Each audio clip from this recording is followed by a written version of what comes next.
Hello, నేను మీ CS రావు.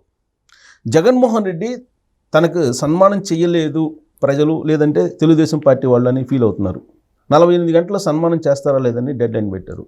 దేనికనంటే అదానితోటి ఒప్పందం కుదుర్చుకుంది, అది సంపద సృష్టి అనేటువంటి యాంగిల్ చెప్తున్నారు.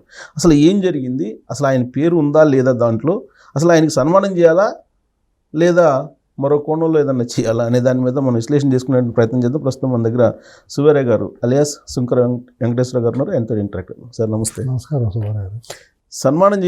సన్మానం చేయాల్సిన దానికి బదులుగా విమర్శించడం ఏంటి, మీరు బహిరంగ క్షమాపణ చెప్పండి, 48 గంటలు టైం ఇస్తున్నానని చెప్పారు. ఆల్మోస్ట్ 48 గంటలు గడుస్తుంది అనుకుంటా. మరి ఏంటి, ఆయనకి సన్మానం చేయాలా?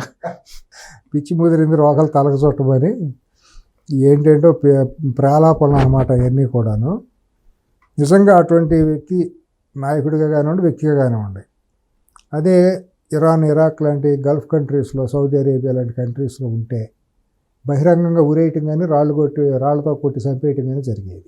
అటువంటి అవినీతి పౌరుడిని, అటువంటి విచ్చలవిడితనంగా బహిరంగంగా దోసుకుని ప్రజా సంపదను దోసుకున్న వ్యక్తి ఆ సమాజం అసలు ఎట్టి పరిస్థితుల్లో ఉపేక్షించేది కాదు. కానీ అర్థం చేసుకోలేనటువంటి వాళ్ళే తను విమర్శిస్తున్నారు అంటున్నాడు. తన అర్థం ఇప్పుడు తన ఒక అజ్ఞానంలో కొట్టుమిట్టాడుతున్నాడు. ఇంకా తను ముఖ్యమంత్రి అనేది ఒక భ్రమల్లో.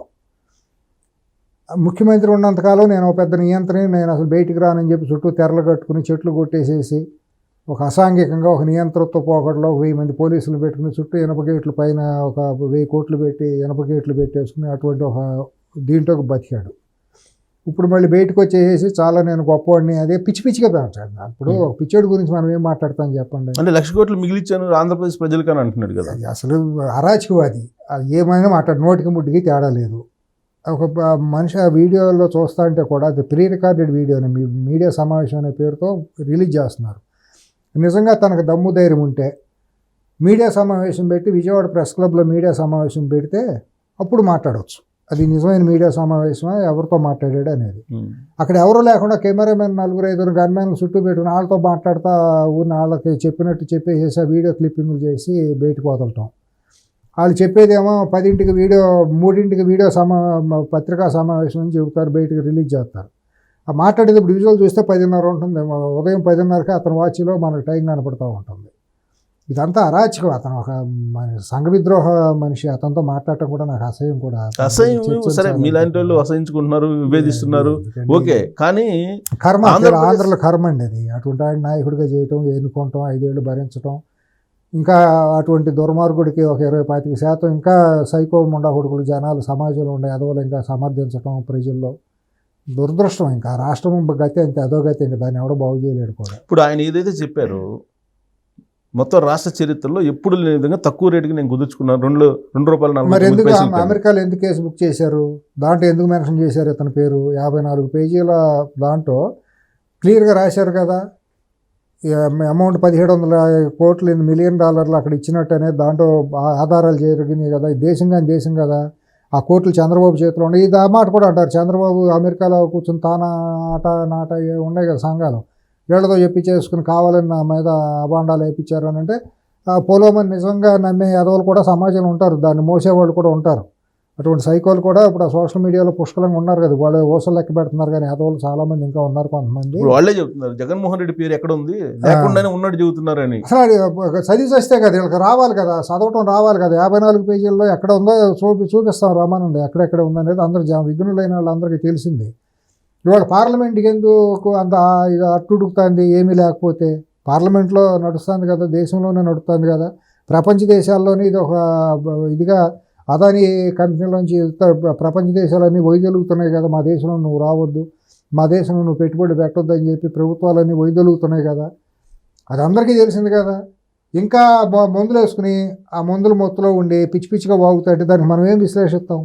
విఘ్నుడితో మాట్లాడి ఆయన చెప్పింది కూడా, ఆయన సొంత మీడియా ఉంది, ప్రజల్లోకి తీసుకెళ్తున్నాడు. ఆయన చెప్పింది కూడా వింటారుగా, వినేవాళ్ళు ఉన్నారు. అదే నేను 25-30 మంది యాదవులు ఉన్నారు సైకోలు. ఇప్పుడు మీరు సెంటర్ రాసుకునే వాళ్ళు 170-80 మంది ఉంటారండి. అందరూ సెంటర్ రాసుకుంటే మీరంటే 14 ఊళ్ళో ఉండరు అనుకోండి. మీరు రాసుకున్న సెంట్ ఎందుకు రాసుకుంటే ఆడు పెంట రాసుకుంటాడు. ఎందుకంటే మాకు వాళ్ళకి పడదు కాబట్టి మేము పెంటే రాసుకుంటాం అంటాడు. దానికి ఏం చెబుతాం, ఎందుకు రాసుకున్నారు అంటే ఇక 4 బుద్ధులు అటువంటి. ఇప్పుడు మంచి విఘ్నుడు మాట్లాడిన దాని మీద మనం విశ్లేషించవచ్చు. ఒక ఆర్థికవేత్త, ఓ మెచ్యూర్డ్ పొలిటీషియను, ఏదన్నా విషయం పరిజ్ఞానం ఉండాళ్ళ మీద మాట్లాడితే మనకు కూడా జ్ఞానం పెరుగుతుంది. ఒకవేళ మనం జ్ఞానం కాకపోయినా దాని మీద తర్కించామనుకోండి, స్పందించి మేధోమథనం చేసామనుకోండి, వాళ్ళ ద్వారా మనం తెలుసుకోవచ్చు, లేదా దాన్ని తప్పని మనం నిరూపించవచ్చు పోటీగా. ఓ పిచ్చోడితో మనం ఎక్కడ పోటీ పడతాం? పిచ్చివాగుడికి ప్రతిసారి దాని మీద విశ్లేషించాలంటే అంటే ఆయన ఏమంటారంటే ఆంధ్రప్రదేశ్ సీఎం అని అన్నారు కానీ జగన్మోహన్ రెడ్డి అని పేరు ఎక్కడా లేదు కదా. ఎవడో మరి ఏ బొగ్గాడు ఉన్నాడు 1924 మధ్యలో? ఎవడుంది ముఖ్యమంత్రిగా ఉంది? ఎవడు మరి చెప్పాలి కదా. అదానితే చేసుకుంది ఎవరు? అదాని ఆ టైంలో ఏ టైంలో చేసుకున్నాడు? చంద్రబాబు ముఖ్యమంత్రిగా ఉండగా 14-19లో చేసుకున్నాడా అదాని ఎప్పుడన్నా? మరి అదాని నువ్వు రహస్యంగా వాటేసుకుని ముద్దులెట్టుకొని ఏం చేశారు? ఎందుకు వచ్చాడు? నువ్వు పబ్లిక్ డొమైన్లో నీ ఇంటికి పెళ్ళికి రాలా, లేకపోతే పెళ్లి సంబంధాలకు రాలా. ఒక దేశంలో ఒక దాన్ని ఏమనాలంటే అనైతికమైన వ్యాపారంతో విశృంఖలంగా పెరిగిపోయిన వ్యక్తి, వ్యాపారవేత్తగా అసాంఘికమైన కార్యకలాపాలతో విస్తృతమైన సంపదను పెంచుకున్న కళ్ళ ముందు 10 ఏళ్లలో పెరిగిన వ్యక్తి ప్రపంచ స్థాయిలో. అటుంటాడు నువ్వు ఒక అసాంఘిక శక్తి, ప్రపంచంలోనే ఎవడో చేయలేనంత అవినీతి నువ్వు చేసావు తండ్రిని అడ్డం పెట్టుకుని. మీ ఇద్దరు కలిసి మాట్లాడుకుంది ఏంటి గంటల తరబడి? ఎయిర్పోర్ట్ నుంచి అయితే 2 సార్లు రహస్య సమావేశాలు, వెళ్ళే వరకు బయట ఎవరికి తెలియదు కదా. ఏం మాట్లాడుకున్నట్టు చెప్పి తీరాల్సిందే కదా. ఏమి సార్ అప్పుడే కదా ఈ టైం కూడా ఉంది, ఏ టైంలో అగ్రిమెంట్లు జరిగారు అనేది అమెరికా కోర్టులో మెన్షన్ చేశారు కదా. అమెరికా కోర్టులో మెన్షన్ చేశారు కానీ జగన్మోహన్ రెడ్డి గారు ఏమంటున్నారు, ఈ ఒప్పందాలు కుదుర్చుకోవడానికి ముందు ఆ తర్వాత కూడా మేము అనేక సార్లు కలుసుకున్నాం కానీ వేరే విషయాలు మాట్లాడుకున్నాం కానీ లావాదేవీలే మాట్లాడుకున్నారు. దాంట్లో క్లియర్గా ఉంది, చీఫ్ మినిస్టర్ ఆఫ్ ఆంధ్రప్రదేశ్ అని క్లియర్గా రాసి ఉంది. దాంట్లో 54 పేజీల దాంట్లో మీరు సోదాహరణంగా చదివితే దాంట్లో మెన్షన్ చేసి ఉంది. ఏ పేజ్లో చదువుకోమనండి వాళ్ళని. ఉన్నారు కదా చార్టెడ్ అకౌంటెంట్లుగా దొంగ కంపెనీలు పెడతాం, సూట్ కేసు కంపెనీలు పెట్టడంలో విఘ్నులు ఉన్నారు కదా. వాళ్ళలో కూడా పందిని చేసి మాట్లాడగలిగే వాళ్ళు స్పోక్స్ పర్సన్స్గా ఉన్నారు కదా. అంబటి రాంబాబు లాంటి మేధావులు ఉన్నారు కదా, గొప్ప అంతర్జాతీయ విశ్లేషకులు. వాళ్ళతో చదివించుకోమనండి మరి, ఇంగ్లీష్ వచ్చి ఉంటే. కానీ ఇక్కడ లాజిక్ ఏం చేస్తున్నారంటే మేము కలుసుకున్నంత మాత్రం ఒప్పందాల గురించి కాదు మేము మాట్లాడుకుందాం. మరి ఏం మాట్లాడుకున్నారు? అంతర్జాతీయ డ్రగ్స్ గురించి మాట్లాడుకున్నారా? పోర్టులో డ్రగ్ ఏమైపోయింది? గంగవరం పోర్టులో, కాకినాడ సీ పోర్టులో, అదే కృష్ణపట్నం పోర్టులో జరిగిన డ్రగ్ లావాదేవీలు మాట్లాడుకున్నారు. ఏం మాట్లాడుకున్నారు? ఏమి పెట్టుబడులు పెట్టాడు అదాని, వచ్చి ఆంధ్రప్రదేశ్ని ఏం ఉద్ధరించాడు? నువ్వేం ఉద్ధరించావు? 5 ఏళ్ల పాటు రాష్ట్రాన్ని సర్వనాశనం చేసి. చీకటి కోణం దౌర్భాగ్యం ఏంటంటే పొంగే పాలలో విషం చుక్కలాగా పడిందండి వైసీపీ అనేది 2019లో. అది లేకపోతే ఉధృతంగా పెరిగింది. దురదృష్టం, ఆంధ్రుల దురదృష్టం, దౌర్భాగ్యం. ఇక నాలుగు కర్మ నెత్తిన పట్టుకుంది, శని నెత్తిన కూర్చుంది. వచ్చాడు, మొత్తాన్ని సర్వనాశనం చేసేసాడు. కనుసూపు మేరలో రాష్ట్రం అభివృద్ధి జరుగుతుంది, బాగుపడుతుందనే ఇదైతే మాత్రం కనపట్టలేదు నాబోటి వాళ్ళకి.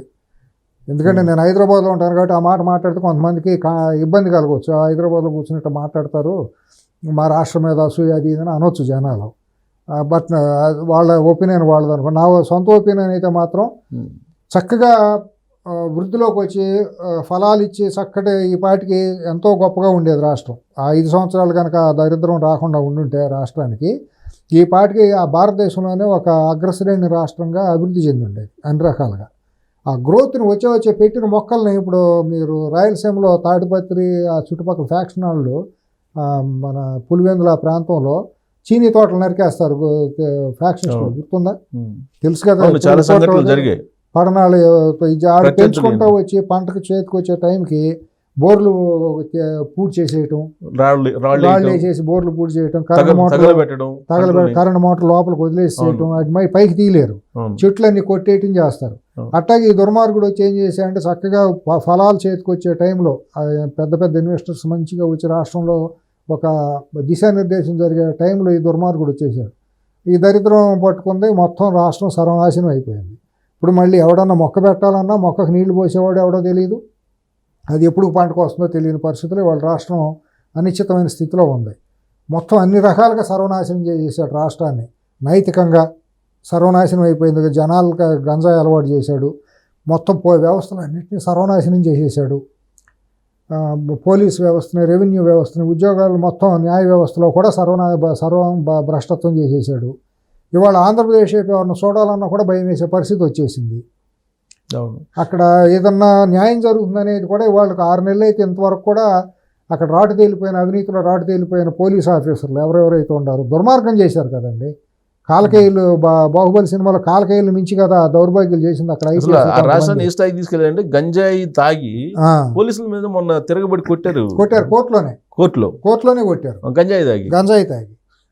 ఆ స్థాయికి వెళ్ళిపోయింది ఆ ఇది రాష్ట్రం. ఇవాళ రిపోర్ట్ అవని కొన్ని వందలు ఉన్నాయండి. ఉమ్. ముసలమ్మల్ని రేప్ చేసిన కేసులు ఉన్నాయండి ఊళ్ళల్లో, గంజాయిలు తాగి గంజాయి తాగి బయటికి చెప్పుకోలేదు, రిపోర్ట్లు అవ్వలేదు. ఎన్నో రేప్ కేసులు జరిగినాయండి. రోడ్ల మీద కొట్లాట్లు, బైక్ యాక్సిడెంట్లు, కాళ్ళు చేతులు ఇరిగిపోయిన వాళ్ళు ఎంత ఉన్నాయి. ఉమ్. ఎన్ని పుంకాలు ఎన్ని ఆడపిల్లల మీద, ఆడపిల్లలు కూడా గంజాయికి అలవాటు పడ్డారు, మీకు తెలుసో లేదో. ఉమ్. కాలేజీల్లో స్కూల్లో చదివే ఆడపిల్లలు కూడా గంజాయికి అలవాటు పడి విశృంఖలంగా తిరిగారు. మన పాత రోజుల్లో హిప్పీలని పెట్టుకొని తిరిగేవాళ్ళు. ఉండేవాళ్ళు, గోవాల్లో బీచ్లో తిరుగుతూ ఉంటారు గంజాయి ఇది తాగుతా. అట్లా ఆల్మోస్ట్ అట్లా తయారు చేసేసాడు రాష్ట్రాన్ని. ఒక లాండ్ ఆర్డర్ లేదు. పోలీసులో 50% దౌర్భాగ్యులు అందరూ కూడా ఈ దుర్మార్గమైన అనైతికమైన వ్యాపారానికి అలవాటు పడిపోయారు, గంజాయిలో వాటాదారులుగా. లేకపోతే IPS లాపనులు చేయటం. ఎక్కడో ఒక అమ్మాయిని తీసుకొచ్చి నత్వాని అమ్మాయిని ఉమ్. జత్వానీనో ఒక అమ్మాయిని తీసుకొచ్చి అక్కడ 40 రోజులు డిటైన్ చేయటం ఏంటి, ఆ అమ్మాయిని అంత దారుణంగా చేయటం ఏంటి? అసలు చట్ట వ్యతిరేకం కదా. ఇటువంటి ఇంకెన్ని కేసులు ఉన్నాయి అక్రమంగా వెళ్ళి నన్ను కొట్టారంటే వాళ్ళ మీద కేసులు పెట్టి ఎంతమంది మీద పెట్టారు. కానీ ఇవన్నీ కళ్ళకు కనిపిస్తూ ఉంటే ఆ, నేను చేసినటువంటి మంచి ఇంకా కనిపిస్తుంది. నేను రేపు జనవరి నుంచి మళ్ళీ వారానికి 2 రోజులు పార్లమెంట్ కాన్స్టిట్యూన్సీ యూనిట్గా తీసుకొని ప్రజల్లోకి వెళ్తున్నాను అంటే వెళ్ళమనండి, వెళ్తే ప్రజలు చెబుతారుగా. ఏ మొహం పెట్టుకుని వెళ్తాడు, ఏం మాట్లాడతాడో తెలుస్తుందిగా, ప్రజలు ఏం మాట్లాడతారో తెలుస్తుందిగా. వెళ్ళాలనే కోరుకోవాలి మనం కూడా. ఎందుకంటే వెళ్తేనే ప్రజల్లో నుంచి కూడా ఒక సరైన చైతన్యం బయటకు వస్తుంది. ప్రభుత్వానికి కూడా ఒక ముళ్ళుకర్రలాగా ఉంటుంది అనమాట. కనీసం ఒక స్పందన తయారవుతుంది. ఇప్పుడు ప్రభుత్వం కూడా ఏమైపోయిందంటే చాలా సేద తీరుతున్నట్టు కనపడుతుంది. మాకెవడో లేడు, మాకు తిరుగులేదన్న భ్రమంలో ప్రభుత్వంలో ఉన్న మంత్రులు వీళ్ళందరూ కూడా వెళ్తున్నారు. ఇప్పుడు కనీసం ఎట్ట వెళ్ళినా కనీసం వాళ్ళకి ఒక చురుకున్న స్పందన వస్తుంది. చూద్దాం, ఆ రకంగా మంచి జరగవచ్చు. అంటే ఆయన కాన్సెప్ట్ ఏంటంటే చంద్రబాబు నాయుడు గారు అబద్ధం చెప్తున్నారు, ఈ ప్రభుత్వాలు అబద్ధాలు చెప్తున్నాయి, నిజాలు చెప్పడానికి నేను వెళ్తున్నాను అంటున్నాడు. ఈ చెప్తే ఏం చెబుతాడో చెప్పమనండి. చెప్తే అప్పుడు కౌంటర్ అటాక్ మొదలవుతుంది కదా. ఏం నిజాలు చెబుతాడు? బాబాయిని ఎవరు చంపారో చెబుతాడా? వివేకానంద రెడ్డిని ఎవరు చంపాడో చెప్పమనండి. కోడికత్తి కేసు ఏమైందో చెప్పమనండి. డ్రైవర్ సుబ్రహ్మణ్యాన్ని ఎవరు చంపితే నువ్వు ఎమ్మెల్సీ ఇచ్చావో చెప్పమనండి. అబ్దుల్ సలాంని ఎవరు చంపారో చెప్పమనండి. ఈ కొన్ని వందలు ఉన్నాయి కదా. మరి మైన్స్ అంతా ఎవరు ట్యాక్సులు కట్టారు, ఇసుక ఎవరుగా తోలుకుపోయారు, మైన్స్ అని ఎవరు గుప్పిట్టా ఉంటే ఇదైని.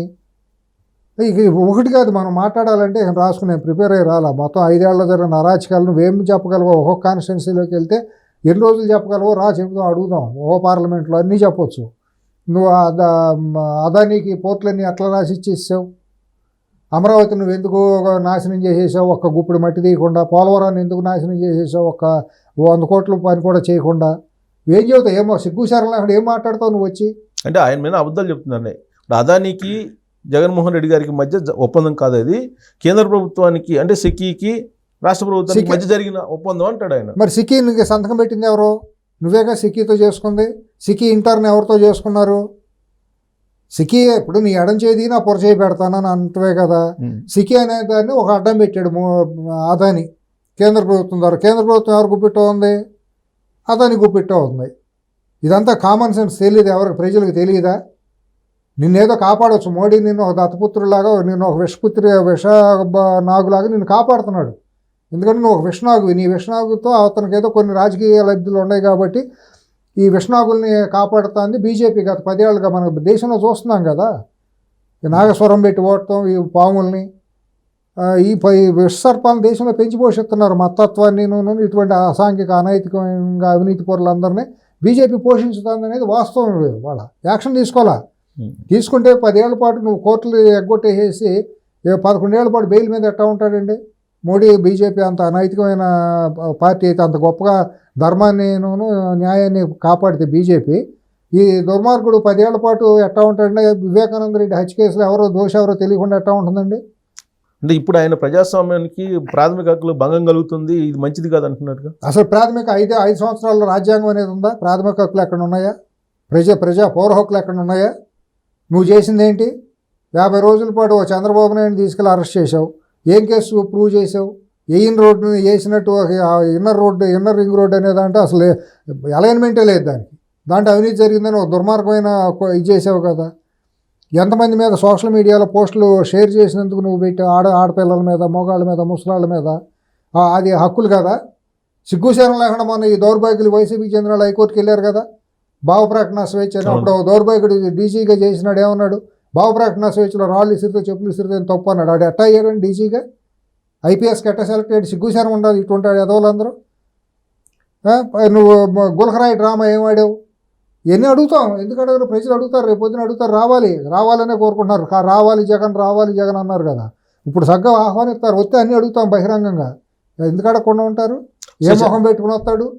ఎన్ని వందల ఉద్యోగాలు ఇప్పించావు, ఎన్ని వేల ఉద్యోగాలు ఇప్పించావు, ఎన్ని కంపెనీలు వచ్చినాయి రాష్ట్రానికి, ఎన్ని కంపెనీలు తరలిపోయినాయి, రైతులు ఎంతమంది ఆత్మహత్య చేసుకున్నారు, గిట్టుబాటు ధరలు ఎక్కడొచ్చినాయి, నువ్వు ఎన్ని కోట్ల రూపాయలు అప్పు చేసి ఎంత ఇచ్చావు, ఎంత దోసుకున్నావు, నువ్వు మరి లిక్కర్తో నువ్వు చేసిన వ్యాపారం ఏంటి? జీరో వ్యాపారం.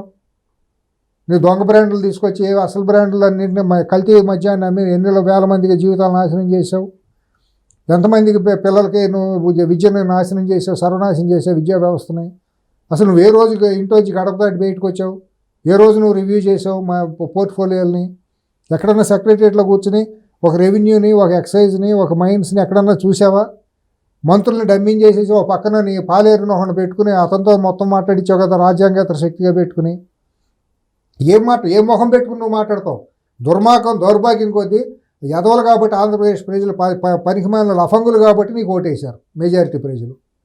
వాళ్ళు తెలుసుకున్నారు తప్పు అయిపోయింది అని తెలుసుకుని నాలుగు కరుచుకున్నారు, మళ్ళీ సాపి చెంపమ్మడి కొట్టారు. అయినా దౌర్భాగ్యులు ఒక 135 మంది 36 మంది మొన్న మిగిలారు కనపడుతుంది. చంద్రబాబు గారి కేసులో అసలు ఫైల్సే ట్యాంపరింగ్ చేసి చంద్రబాబు నాయుడిని అరెస్ట్ చేయడానికి కనపడుతున్నాయి కదా. ఒకటి మొత్తం రమేష్ గారు, పివి రమేష్ గారు స్టేట్మెంట్ని కూడా మ్యానిపులేట్ చేశారు కదా. ఐఏఎస్ ఆయన ప్రిన్సిపల్ సెక్రటరీ చేసిన మనిషి, చీఫ్ సెక్రటరీ చేసిన మనిషి, ఉల్టా చేశారు.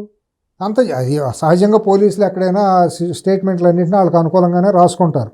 కానీ ఒక చీఫ్ సెక్రటరీ హోదాలో చేసిన మనిషి యొక్క స్టేట్మెంట్ని కూడా మ్యానిపులేట్ చేసి సిగ్గుశరం లేకుండా సిఐడి డీజీగా చేసినాడు వెళ్ళిపోయి ఇప్పుడు ఢిల్లీలో ప్రెస్ మీట్ పెడతాడు. ఇంతవరకు దేశీయ చరిత్రలో ఎక్కడ ఉందా? ఒక డీజీ అనేవాడు హద్దులు దాటి ప్రెస్ మీట్లు పెట్టడం, విజయవాడ హైదరాబాద్ నువ్వు ఢిల్లీలో ప్రెస్ మీట్లు పెట్టడం ఏంటి? దానికి అడిషనల్ అడ్వకేట్ జనరల్గా చేసినాడు, పక్కన కూర్చుంటాం ఏంటి? ఇదంతా రాజ్యాంగ ఉల్లంఘనలు కాదా, చట్ట వ్యతిరేకాలు కాదా? పైగా ఆయన ఇంకో మాట కూడా అన్నాడు, జగన్ ఫస్ట్ తర్వాత రాష్ట్రం అని. అంతేలే, అంతగా అట్టాగే దోషేసుకున్నాడు కదా. ఫస్ట్ జగన్ కాబట్టి కుటుంబం మొత్తం ఆ కుటుంబం దోషేసుకుంది రాష్ట్రాన్ని. తర్వాతే ప్రజలు కాబట్టి వాళ్ళ గాలికి వదిలేశాడు. సర్వనాశనం అయిపోయింది రాష్ట్రం. ఎక్కడా కూడా ఇది ఇప్పుడు ఏ రోజన్నా పట్టిసీమ ద్వారా కృష్ణా డెల్టాకి నీళ్ళు వదిలాడా టైంకి? పట్టిసీమను సరిగ్గా వాడుకున్నాడా? ఎక్కడన్నా కానీ గుప్పుడు మట్టి తీశాడా, పూడికలు తీశాడా 5 ఏళ్లలో డ్రైన్స్లో? కొత్త కాలంలో ఎక్కడన్నా ఇరిగేషన్ ప్రాజెక్ట్ ఒకటి తీసుకొచ్చాడా? ఏ ప్రాజెక్ట్ కంప్లీట్ చేశాడో చెప్పమనండి. ఢిల్లీ నుంచి అప్పులు తీసుకురావటం, వాళ్ళు అడగగానే ఇవ్వటం, అకౌంటబిలిటీ లేకుండా తీసుకొచ్చిందంటే సగం తినటం, సగం ప్రజలకి బెచ్చమెత్తుకులాగా వేయటం. కానీ మీరు ఇన్ని చెప్పారు కదా, ఇవాళకి కూడా బెంగళూరు నుంచి వారానికి ఒక రోజు వస్తే ఆయనకి జేజేలు బలికి వాళ్ళు బోల్డంత మంది ఎయిర్పోర్ట్ నుంచి ఉన్నారు కదా. ఎందుకుంటారండి? ఉంటారండి. కిరాయి ఇస్తే బిర్యానీ పెడితే ప్యాకెట్ ఇస్తే వచ్చేవాళ్ళు ఉంటారు. సంఘ విద్రోహ శక్తులు ఎప్పుడు 120 మంది సమాజంలో ఎప్పుడు ఉంటారు. సంఘ విద్రోహ శక్తులు కూడా ఒక నాయకుడు కావాలి, ఏదో ఒక ఆధారం కావాలి. వాళ్ళ రాజకీయ నాయకులు ప్రతి ఒక్కరికి ఒక సంఘ విద్రోహ శక్తి అనేది పక్కన ఉండి తీరుతుంది.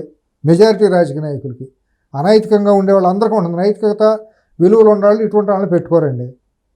అనైతికంగా శక్తులు ఉండాలి. 100కి 100 మంది వైసీపీలో ఉండేవాళ్ళు 100కి 100 మంది నాయకులు అనైతికులే, అసాంఘిక శక్తులే, రౌడీలే, దేశద్రోహులు, రేపిస్టులు, ఇటువంటి కుటుంబ బ్యాచ్, గంజాయి బ్యాచ్, వీళ్ళే ఆ పార్టీలో ఉండేవాళ్ళు. వాళ్ళకి అనుచరులు అటువంటి వాళ్ళే ఉంటారు. ఇప్పుడు వాళ్ళు ఏమన్నా విలువలు కలిగిన వాళ్ళు అయితే, ఒక బీజేపీలో అయితే వాళ్ళకు మతం ఏదైనా కానివ్వండి, వాళ్ళ మతాన్ని తప్పైనా ఒప్పైనా వాళ్ళకు కొన్ని కట్టళ్ళు ఉంటాయి. ఇప్పుడు జనసేన ఉంది, వాళ్ళకు ఫెనటిజం ఉండొచ్చు, అభిమానం ఉండొచ్చు వాళ్ళ నాయకుడి మీద. కానీ ఇటువంటి వ్యవహారాలు చేస్తే కొంత కట్టడి చేసే అవకాశం ఉంటుంది.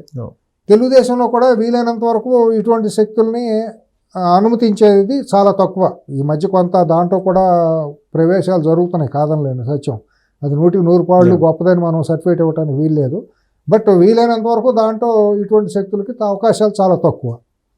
ఉండరు, దాంట్లోనే ఉంటారు. 15-20% మంది దాంట్లోనే ఉండొచ్చు. ఇప్పుడు జగన్మోహన్ రెడ్డి గారు కూడా ఇప్పుడు ఆ 10% మంది గురించే మాట్లాడుతున్నారు కదా. వాళ్ళ పార్టీలో ఇప్పుడు సమాజంలో ఉండే 10% గురించే పోట్లాడేది అసాంఘిక శక్తుల కోసమే.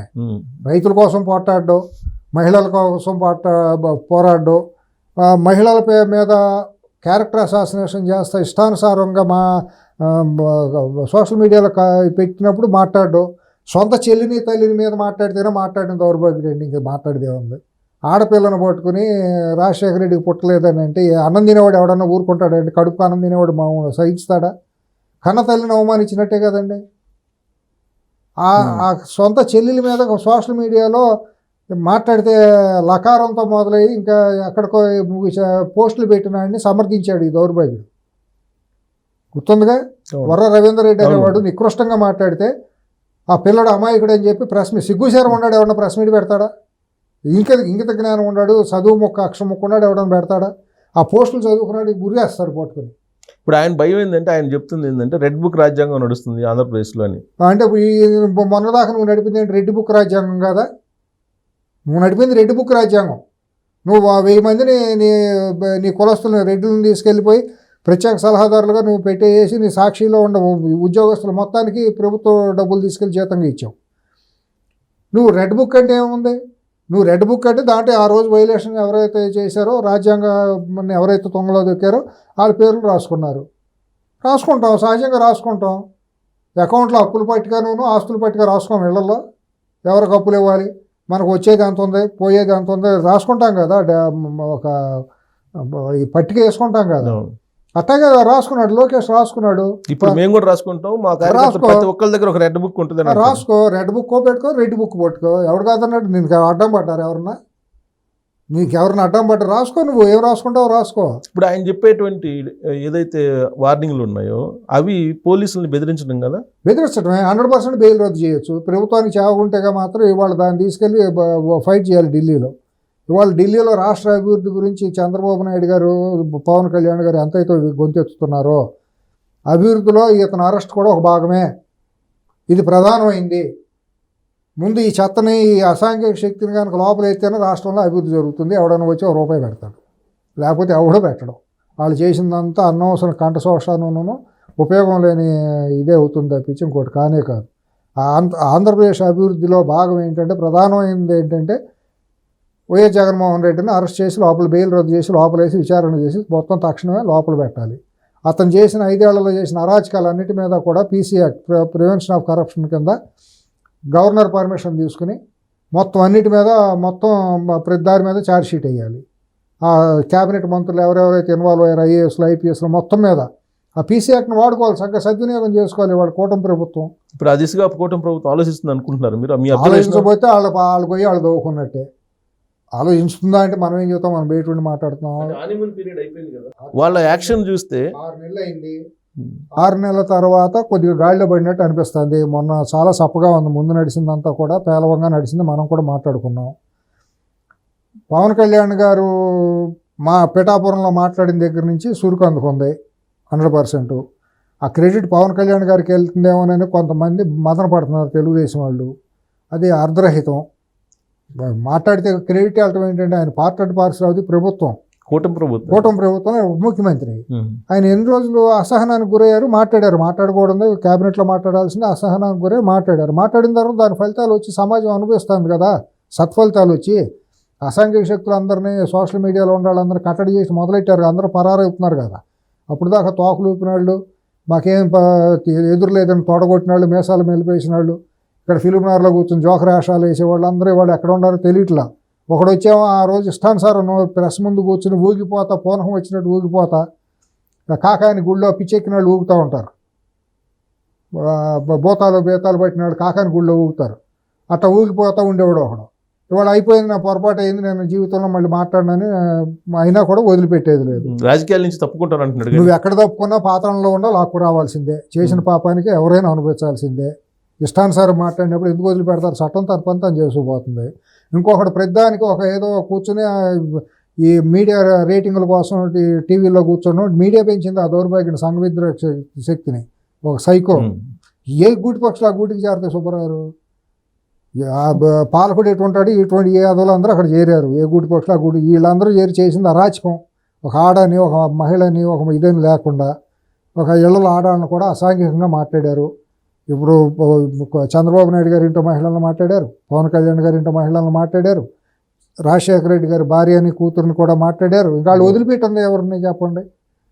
ఇప్పుడు అప్పుడు పంచుమర్తి అనురాధ గారు, ఆవిడ్ని ఆవిడ గౌతు ఎవరు మాట్లాడుతారు, ఎవరు గౌతు అనిత గారిని హోమ్ హోమ్ మినిస్టర్ అనిత గారిని, ఆవిడ గౌతు శివాజీ గారి కూతుర్ని శిరీష గారు, ఆవిడని. ఒకళ్ళే ఉందండి అసలు వాళ్ళ పాలిటీ పాడిన వాళ్ళు ఎవరు చెప్పండి, ఆడపిల్లలు కానీ ఇంకోళ్ళు కానీ ఉండి వాళ్ళ ద్వారా వాడు ఢిల్లీ మద్రాసులో ఒక గాలిదాన్ని తీసుకొచ్చి దాంతో డబ్బులు ఇచ్చి వాగిచ్చారు. అది వాళ్ళు మా మెండా ఏదేదో రుద్రాక్షలు వేసుకుని నేను చాలా శుద్ధపోసనే ప్రతిపోతనే అన్నట్టు క్షమాపణ వదిలిపెట్టేయండి అది ఇది అని చెప్పి అది ఒక ఇది. ఎందుకు వదిలిపెడతారు, ఎందుకు వదిలిపెట్టాలి? బజారీకి బరి తెగించి మాట్లాడిన దాన్ని తీసుకొచ్చి ఆంధ్రప్రదేశ్ మహిళా దానికి చైర్మన్గా కూడా చేశారు కదండి. కార్పొరేషన్ ఉమెన్ కమిషన్ మహిళా కమిషన్ చైర్పర్సన్ తిరుపతి నుంచి తీసుకొచ్చారు. ఎటువంటి బజారు వాగుడు వాగిందండి? అర్హత ఉందా? ఉమెన్ కమిషన్ అంటే ఎటువంటి హుందాతనం ఉండాలండి? సో ఇదంతా కూడా పవన్ కళ్యాణ్ గారు రియాక్ట్ అయిన తర్వాత 100% మొదలైంది. ప్రభుత్వం కూడా సరైన పక్కా చర్యలు తీసుకోవడం ద్వారా సామాన్యుల్లో ఒక నమ్మకం ఏర్పడుతుంది, పర్వాలేదు బాగానే చేస్తున్నారని. గ్రాడ్యువల్గా ఒకటి గాడిలోకి వెళ్తున్నది అనేది నేను గమనిస్తున్నా. ఇప్పుడు రైతులు పడుతున్న ఇబ్బంది ఏంటంటే ధాన్యాన్ని కొనుగోలు చేయకుండా మద్దతు ధరలు లేకుండా ఇబ్బంది పెడుతున్నారు. రైస్ మిల్లర్లు అందరూ కుమ్మక్కైపోయి కొంతమంది ఎమ్మెల్యేలు మంత్రులతో కూడా కుమ్మక్కయ్యారనేది బయట వినపడుతున్న, క్షేత్రస్థాయిలో వినపడుతున్నటువంటి వార్త. ఇప్పుడు మరి తాజాగా పవన్ కళ్యాణ్ గారు సముద్రం వేట కూడా అదేనా, దాంట్లో భాగమేనా? అంత మునుపు దాన్ని ఎప్పుడో కెలికి అది చేశారు, వాళ్ళ మినిస్టర్ కదా నాదెళ్ల మనోహర్ గారు, అది పక్కన పడేశారు. ఎందుకు పడేశారో తెలియదు. మీకు గుర్తుండే ఉంటుంది, మనం 1 month క్రితం మనం మాట్లాడుకున్నాం. ఆయన పేటాపురంలో మాట్లాడినప్పుడు అన్ని ప్రశ్నించో బాగానే ఉంది, మరి కాకినాడలో ధాన్యం కుంభకోణం ఏం చేశారు పవన్ కళ్యాణ్ గారు అని మనం ఇక్కడే మాట్లాడాం. మాట్లాడిన తర్వాత బహుశా ఇంకెవరు మాట్లాడలేదేమో, నేను మనం దాని తర్వాత ఇంకెవరు మాట్లాడాల, దాని గురించి అసలు పట్టించుకోవాలా. ఫస్ట్ మొదలెట్టింది మనమే రేజ్ చేసాం, అది బాగుంటుంది, అది కూడా చేస్తే బాగుంటుంది, అది మూలన పడిపోయింది, మరుగున పడిపోయింది. దాంట్లో అందరూ ఉండాలండి. ఆ పెద్ద సిండికేట్ అండి అసలు నిజంగా చూస్తే సిఎస్ గారు. కాకినాడ కృష్ణపట్నం అనేవి భారతదేశంలో అంతర్భాగం కాదేమని అనిపిస్తుంది అక్కడ జరిగే ఆ దుర్మార్గాలు. అసలు అది పెద్ద మాఫియా. మీకు ఎక్కడెక్కడో మన కొన్ని ఐలాండ్స్లో ఉంటాయి చూడండి, ఫ్యాబ్లో బార్ ఏదో ఉండయి కదా, ఈ డ్రగ్ మాఫియా పెడ్లర్స్, ఇదంతా ఒక ఇది. అటువంటి మాఫియా కాకినాడ సీపోర్ట్. ఇప్పుడు ఆ టీంలో అందరూ అన్ని పార్టీల వాళ్ళు సభ్యులే. దాంట్లో రెడ్డి, కమ్మ, కాపు, కోముట్లు 4 ప్రధాన కులాల వాళ్ళందరూ కాకినాడ నుంచి తరలిపోయే బియ్యం దాంట్లో అందరూ సిండికేట్ మెంబర్లు. ఏమండి, రెడ్లు ఉంటేనేమో వైసీపీ అధికారులు ఉంటే రెడ్డి లీడ్ చేస్తాడు ఆ సిండికేట్ని. తెలుగుదేశం వస్తేనేమో కమ్మ వాళ్ళు లీడ్ చేస్తారు. ఇప్పుడు జనసేన ఉంటే జనసేన వాళ్ళు కాపులు కూడా ఉన్నారు దాంట్లో. వీళ్ళిద్దరు కలిసి చేస్తున్నారా? 100%. దాంట్లో అనుమానం లేదు. వీళ్ళు ఉంటారు, రెడ్లు వెనక ఉంటారు అనమాట. పేరుకు ఉండే మాఫియా డాన్ వచ్చేసి రెడ్డే, చంద్రశేఖర్ రెడ్డి దానికి మాఫియా డాను. అతను ఏం చేస్తాడంటే అధికారం ఎక్కడుంటే అతను లీడ్ చేస్తాడు, లేనప్పుడు అతను వెనక తప్పుడు వీళ్ళ ముందు పెడతా ఉంటాడు. వైశ్యాస్ ఉంటారు, వైశ్యాస్ ఎవరున్నా కూడా వాళ్ళు తెరానికి ఉండేసి వాళ్ళ పనులు. ఇదో పెద్ద దారుణమైన మాఫియా ముఠ. కొన్ని లక్షల కోట్ల రూపాయల ధాన్యం వాళ్ళ కాకినాడ సీపోర్ట్ నుంచి భారతదేశంలో ఉన్న ఫుడ్ ప్రైస్ ఏదైతే ఫెయిర్ ప్రైస్ షాపు మన ప్రజా పంపిణీలకు వెళ్ళాల్సిన, పేదలకు అందాల్సిన బియ్యం లక్షల కోట్ల రూపాయలు వాళ్ళు విదేశాలకు తరలింది. 1000 కోట్లు కాదు, 1,00,000 కోట్లు దాటే ఉంటాయి. ఎందుకంటే మీకు ఛత్తీస్గఢ్ నుంచి వస్తుంది, తమిళనాడు నుంచి చాలా కొంతవరకు ఇదవుతుంది. సేమ్ పోర్ట్ నుంచి, కాకినాడ పోర్ట్ నుంచి మేజర్గా వచ్చేది మీకు ఛత్తీస్గఢ్, విశాఖపట్నం నుంచి అటు జగదల్పూర్ మొత్తం నుంచి అటు వస్తుంది. తెలంగాణ నుంచి మన ఖమ్మం ఇటంతా వెళ్ళేది, తెలంగాణ నుంచి వెళ్ళేది మొత్తం ఇటు వెళ్తాయి. ఆంధ్ర నుంచి మీకు సరే అంటే కాకినాడ పోర్ట్ నుంచి ఇది తప్ప ఇంకేది లేదు, ఇంకేమీ లేదు అసలు మీకు అక్కడ. మీరు చూసుకోండి, అక్కడ మొన్న నేను అదృష్టం కొద్దీ పవన్ కళ్యాణ్ గారు తిరిగి వచ్చారు, లేకపోతే సంవత్సరాలు వేసేసేస్తారు అన్నారు కదా. దాదాపు 3 నెలల నుంచి ప్రయత్నం చేస్తున్నారు రావాలని, బట్ రానివ్వలేదు కాదు. మీడియా లేకపోతే ఇతవతలు కూడా పడేస్తారు. అంత దారుణమైన మాఫియా, దుర్మార్గమైన మాఫియా అది. ఈ సామాన్యం కాదు. లేకపోతే ఆయన ఏమంటాడు, ఆయన వెళ్తే మేము లోపలికి వెళ్ళలేము అని అంటాడు. ఆడు పోర్టు వాడు, లోపలికి ఎలా చేయము, సీ బాగాలేదు, 10,000 మంది నోటి దగ్గర కూడిపోతుంది మీరు కనుక వస్తే. SP leave పెట్టాడంట. లీవ్ పెట్టి వెళ్ళాడు అని చెప్పి లీవ్ పెట్టి కావాలని నేను వస్తానని తెలిసి లీవ్ పెట్టాలి. ఎంత మాఫియా పని చేస్తుందని అనుకోవాలి ఈ లెక్కన అసలు. డిప్యూటీ సీఎం హోదాలో ఆయనే అనౌన్స్ చేశాడు కదా, ఆయన అనౌన్స్ చేశాడు రానివ్వట్లేదు 3 నెలల నుంచి, ఇప్పుడు వస్తావు ఎస్పీ వెళ్ళిపోయాడు లీవ్ పెట్టాను. ఇది సిగ్గుచేటు కాదు ప్రభుత్వానికి. అసలు అటువంటి వాళ్ళని ఎందుకు ఉంచుకోవాలి ఐపీఎస్లుగా? యాక్షన్ తీసుకోవద్దు, డిపార్ట్మెంట్లో యాక్షన్ తీసుకోవద్దా? దాంట్లో జనసేన వాళ్ళు కూడా ఏం పత్తితులు కాదు, జనసేన వాళ్ళు కూడా దాంట్లో ఉన్నారు. తెలాపాపం తలాపిడుగుడు, అదో పెద్ద మాఫియా. ఆ మాఫియా సామ్రాజ్యం ఇంత అంత సామ్రాజ్యం కాదు. అట్లాగే కృష్ణపట్నం నుంచి వెళ్ళేది దిగుమతి అయ్యేది కూడా అక్కడ అసలు ఇది లేదండి. ఎస్సీజెడ్ల పేరుతో భారతదేశం తెలియదు. మద్రాసు నుంచి అదో పెద్ద సపరేట్ సామ్రాజ్యం, మాఫియా సామ్రాజ్యం. ఈ మాఫియా సామ్రాజ్యాలన్నీ ఎవరి చేతిలో ఉన్నాయి? వైఎస్ కుటుంబం చేతిలోనే ఉన్నాయి. వాళ్ళదే ఇప్పుడు పోర్ట్లన్నీ కూడా పేరుకు బెనామీలే, ఇండైరెక్ట్గా ఆపరేట్ చేసేది ఈ కుటుంబమే. కానీ అది ఎంత ఆదానికి అప్పచెప్పారని కదా ఇప్పుడు శర్మిల అంటుంది. అవును, అదే అప్పచెప్పారు. పైన మేడ మీద కత్తి పెట్టి విశాఖపట్నం మన బాంబే ఎయిర్పోర్ట్ని ఎట్ట అయితే రాపించుకున్నారో జీవీకే దగ్గర నుంచి, అట్టాగే మరి నీ కేసులన్నింటినీ ఇది చేయాలంటే అవన్నీ పెట్టమన్నారు. వీళ్ళు మొత్తం అప్పచెప్పేశారు. Gangavaram port, Kakinada sea port, Krishnapatnam port అన్నీ అయిపోయింది. వైజాగ్ పోర్టు కూడా కొన్ని అప్పు చెప్పారన్నారు. మరి పెడతారు, ఏముంది వైజాగ్ ఏముంది, అది డాక్యార్డ్ కింద ఉంటుంది. గంగవరం పోర్టే కదా ప్రైవేట్ పోర్టు, మెయిన్ పోర్టు. అది ఆల్రెడీ ఇచ్చేసారు, చెప్తుంది, చెప్పేశారు. మీరు అన్నట్టు ఏంటంటే డాక్యార్డ్ కాకుండా వైజాగ్ సీ పోర్ట్ కూడా ఉంది కదా. అవును, కొంత పార్ట్ ఉంది అక్కడ కూడా. ఒక ఇచ్చేసి ఉండొచ్చు. దాని మీద కమ్యూనిస్టులు కూడా ఏదో చేస్తున్నారు. అసలు ఎక్కడండి అక్కడ జరిగే అరాచకాలు ఇంత అంత కాదండి. మొత్తం అక్కడ కస్టమ్స్ వాళ్ళందరినీ వాళ్ళు గుప్పిట్లో పెట్టేసుకుంటామండి. దాని మీద ఒక ఆడిట్ కానీ సూపర్వైజింగ్ లేదండి. అదొక విశృంఖలమైన సామ్రాజ్యం అనమాట. ఏ ఫ్లైట్ వస్తుందో తెలియదు. అక్కడ స్పెషల్ ఫ్లైట్లు వస్తాయి అక్కడికి, స్పెషల్ సామ్రాజ్యాలు అవన్నీ కూడా. మీకు గుర్తుంది, ఎలక్షన్ టైం ముందు ఒక కంటైనర్ దొరికింది డ్రగ్స్ది విశాఖపట్నంలో 12,000 కేజీలు. అదేమైపోయిందట్టు అయిపోయింది. దాని మీద అసలు విచారణలు అయితే ఏమి లేదు. తర్వాత 6,000 కేజీలు డైరెక్ట్గా ఇదైతేనేమో డ్రగ్ కలిపినట్టు ఉన్నటువంటి సబ్స్టాన్స్ ఉన్నటువంటిది 12,000 కేజీలు.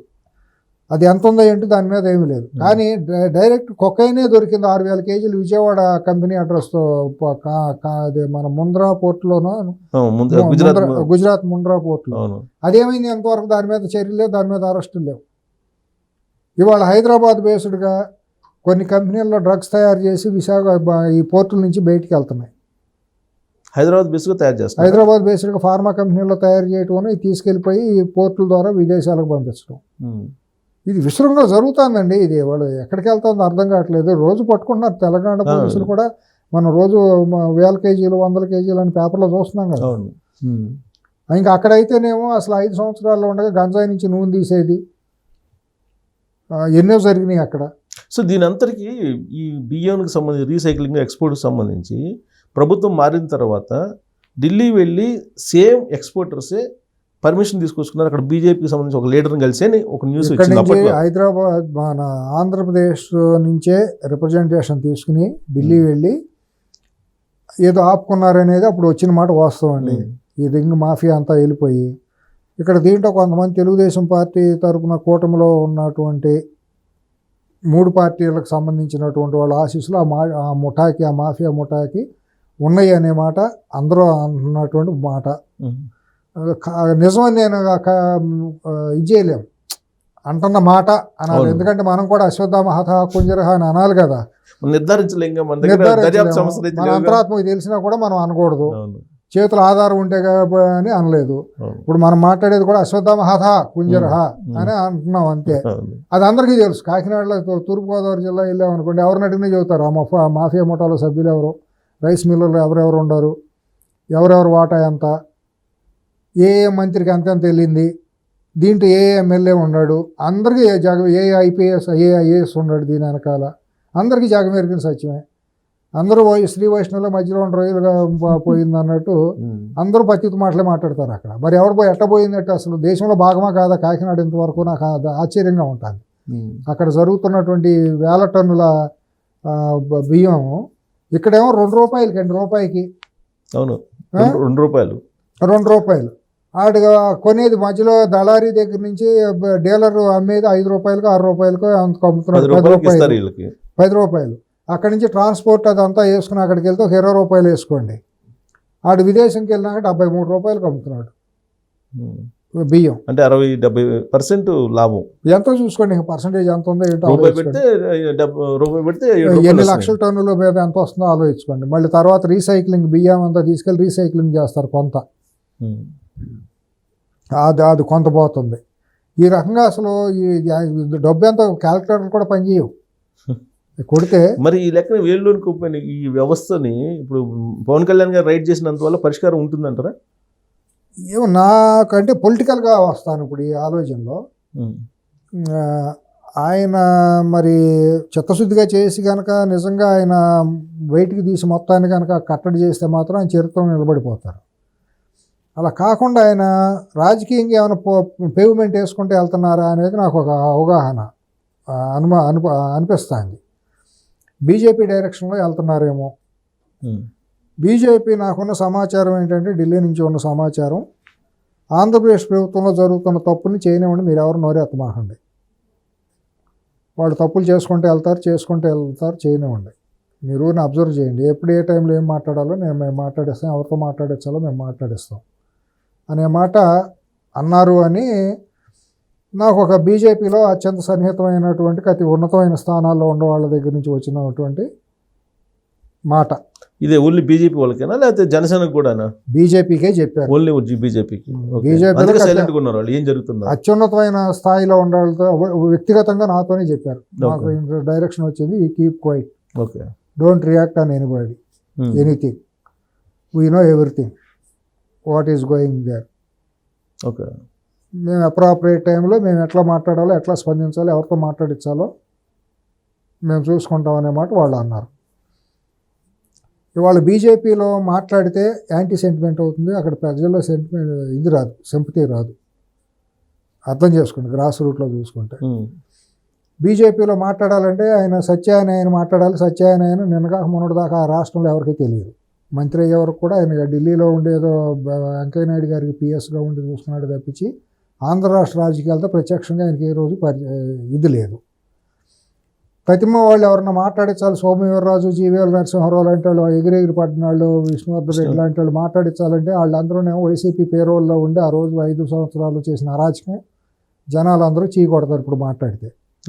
కాబట్టి బీజేపీకి ఏంటంటే ముందు నువ్వు అనకు ఏం మాట్లాడలేని పరిస్థితి.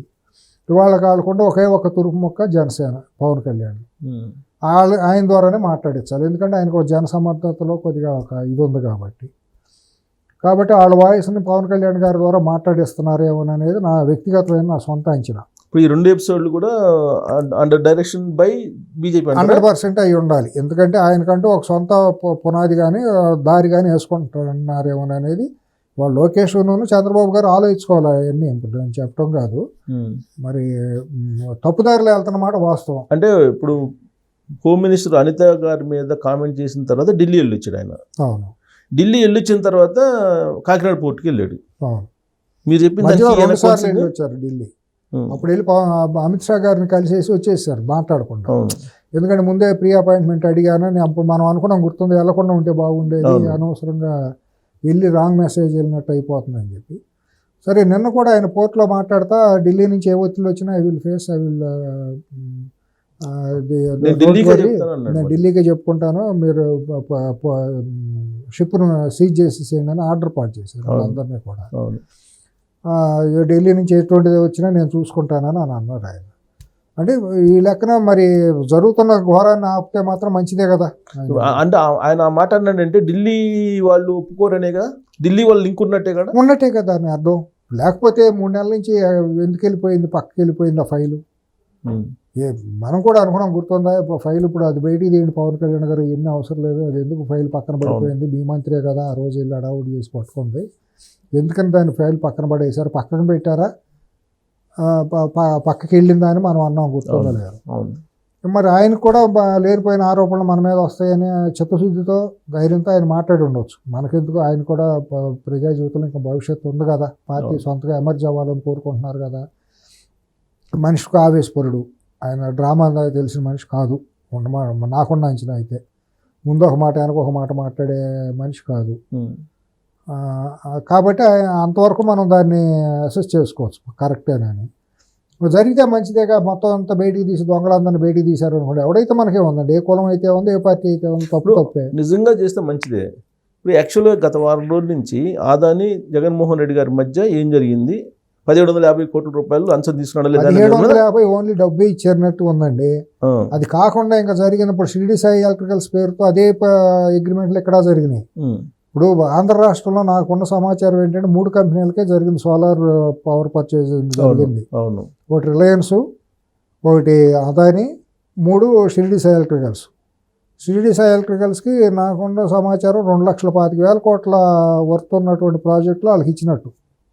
ఇది కాకుండా గ్రీన్ అవన్నీ సపరేట్ అనుకోండి. దీని వెనక ఈ 3 కంపెనీల వెనక రాబోయే రోజుల్లో అతిపెద్ద ఇదేంటంటే జరగబోయేది, ఇప్పుడు ఆల్రెడీ మొదలైంది. క్వార్జ్ అనేది పెద్ద ఇదవబోతుంది. క్వార్జ్ అనేది సెల్స్ తయారు చేయడానికి కావాలి, ఈ సోలార్ ప్యానల్స్. దీనికి ఏదో దాని పెద్ద జరగబోతుంది. తెలంగాణ ఆంధ్రాల్లో ఇవాళ ఈ క్వార్జీకి భవిష్యత్తులో విపరీతమైన డిమాండ్ రాబోతుంది. అందుకని ఇప్పుడు ఆ మైన్స్ వాళ్ళందరూ అదొక సపరేట్ ఎపిసోడ్ నడుస్తుంది ఇప్పుడు. ఇప్పుడు భవిష్యత్తులో ఏంటంటే అదానీలును అంబానీలు వీళ్ళందరూ చేరి ఈ మైనింగ్ మొత్తాన్ని చెరబట్టబోతున్నారు 2 రాష్ట్రాల్లో.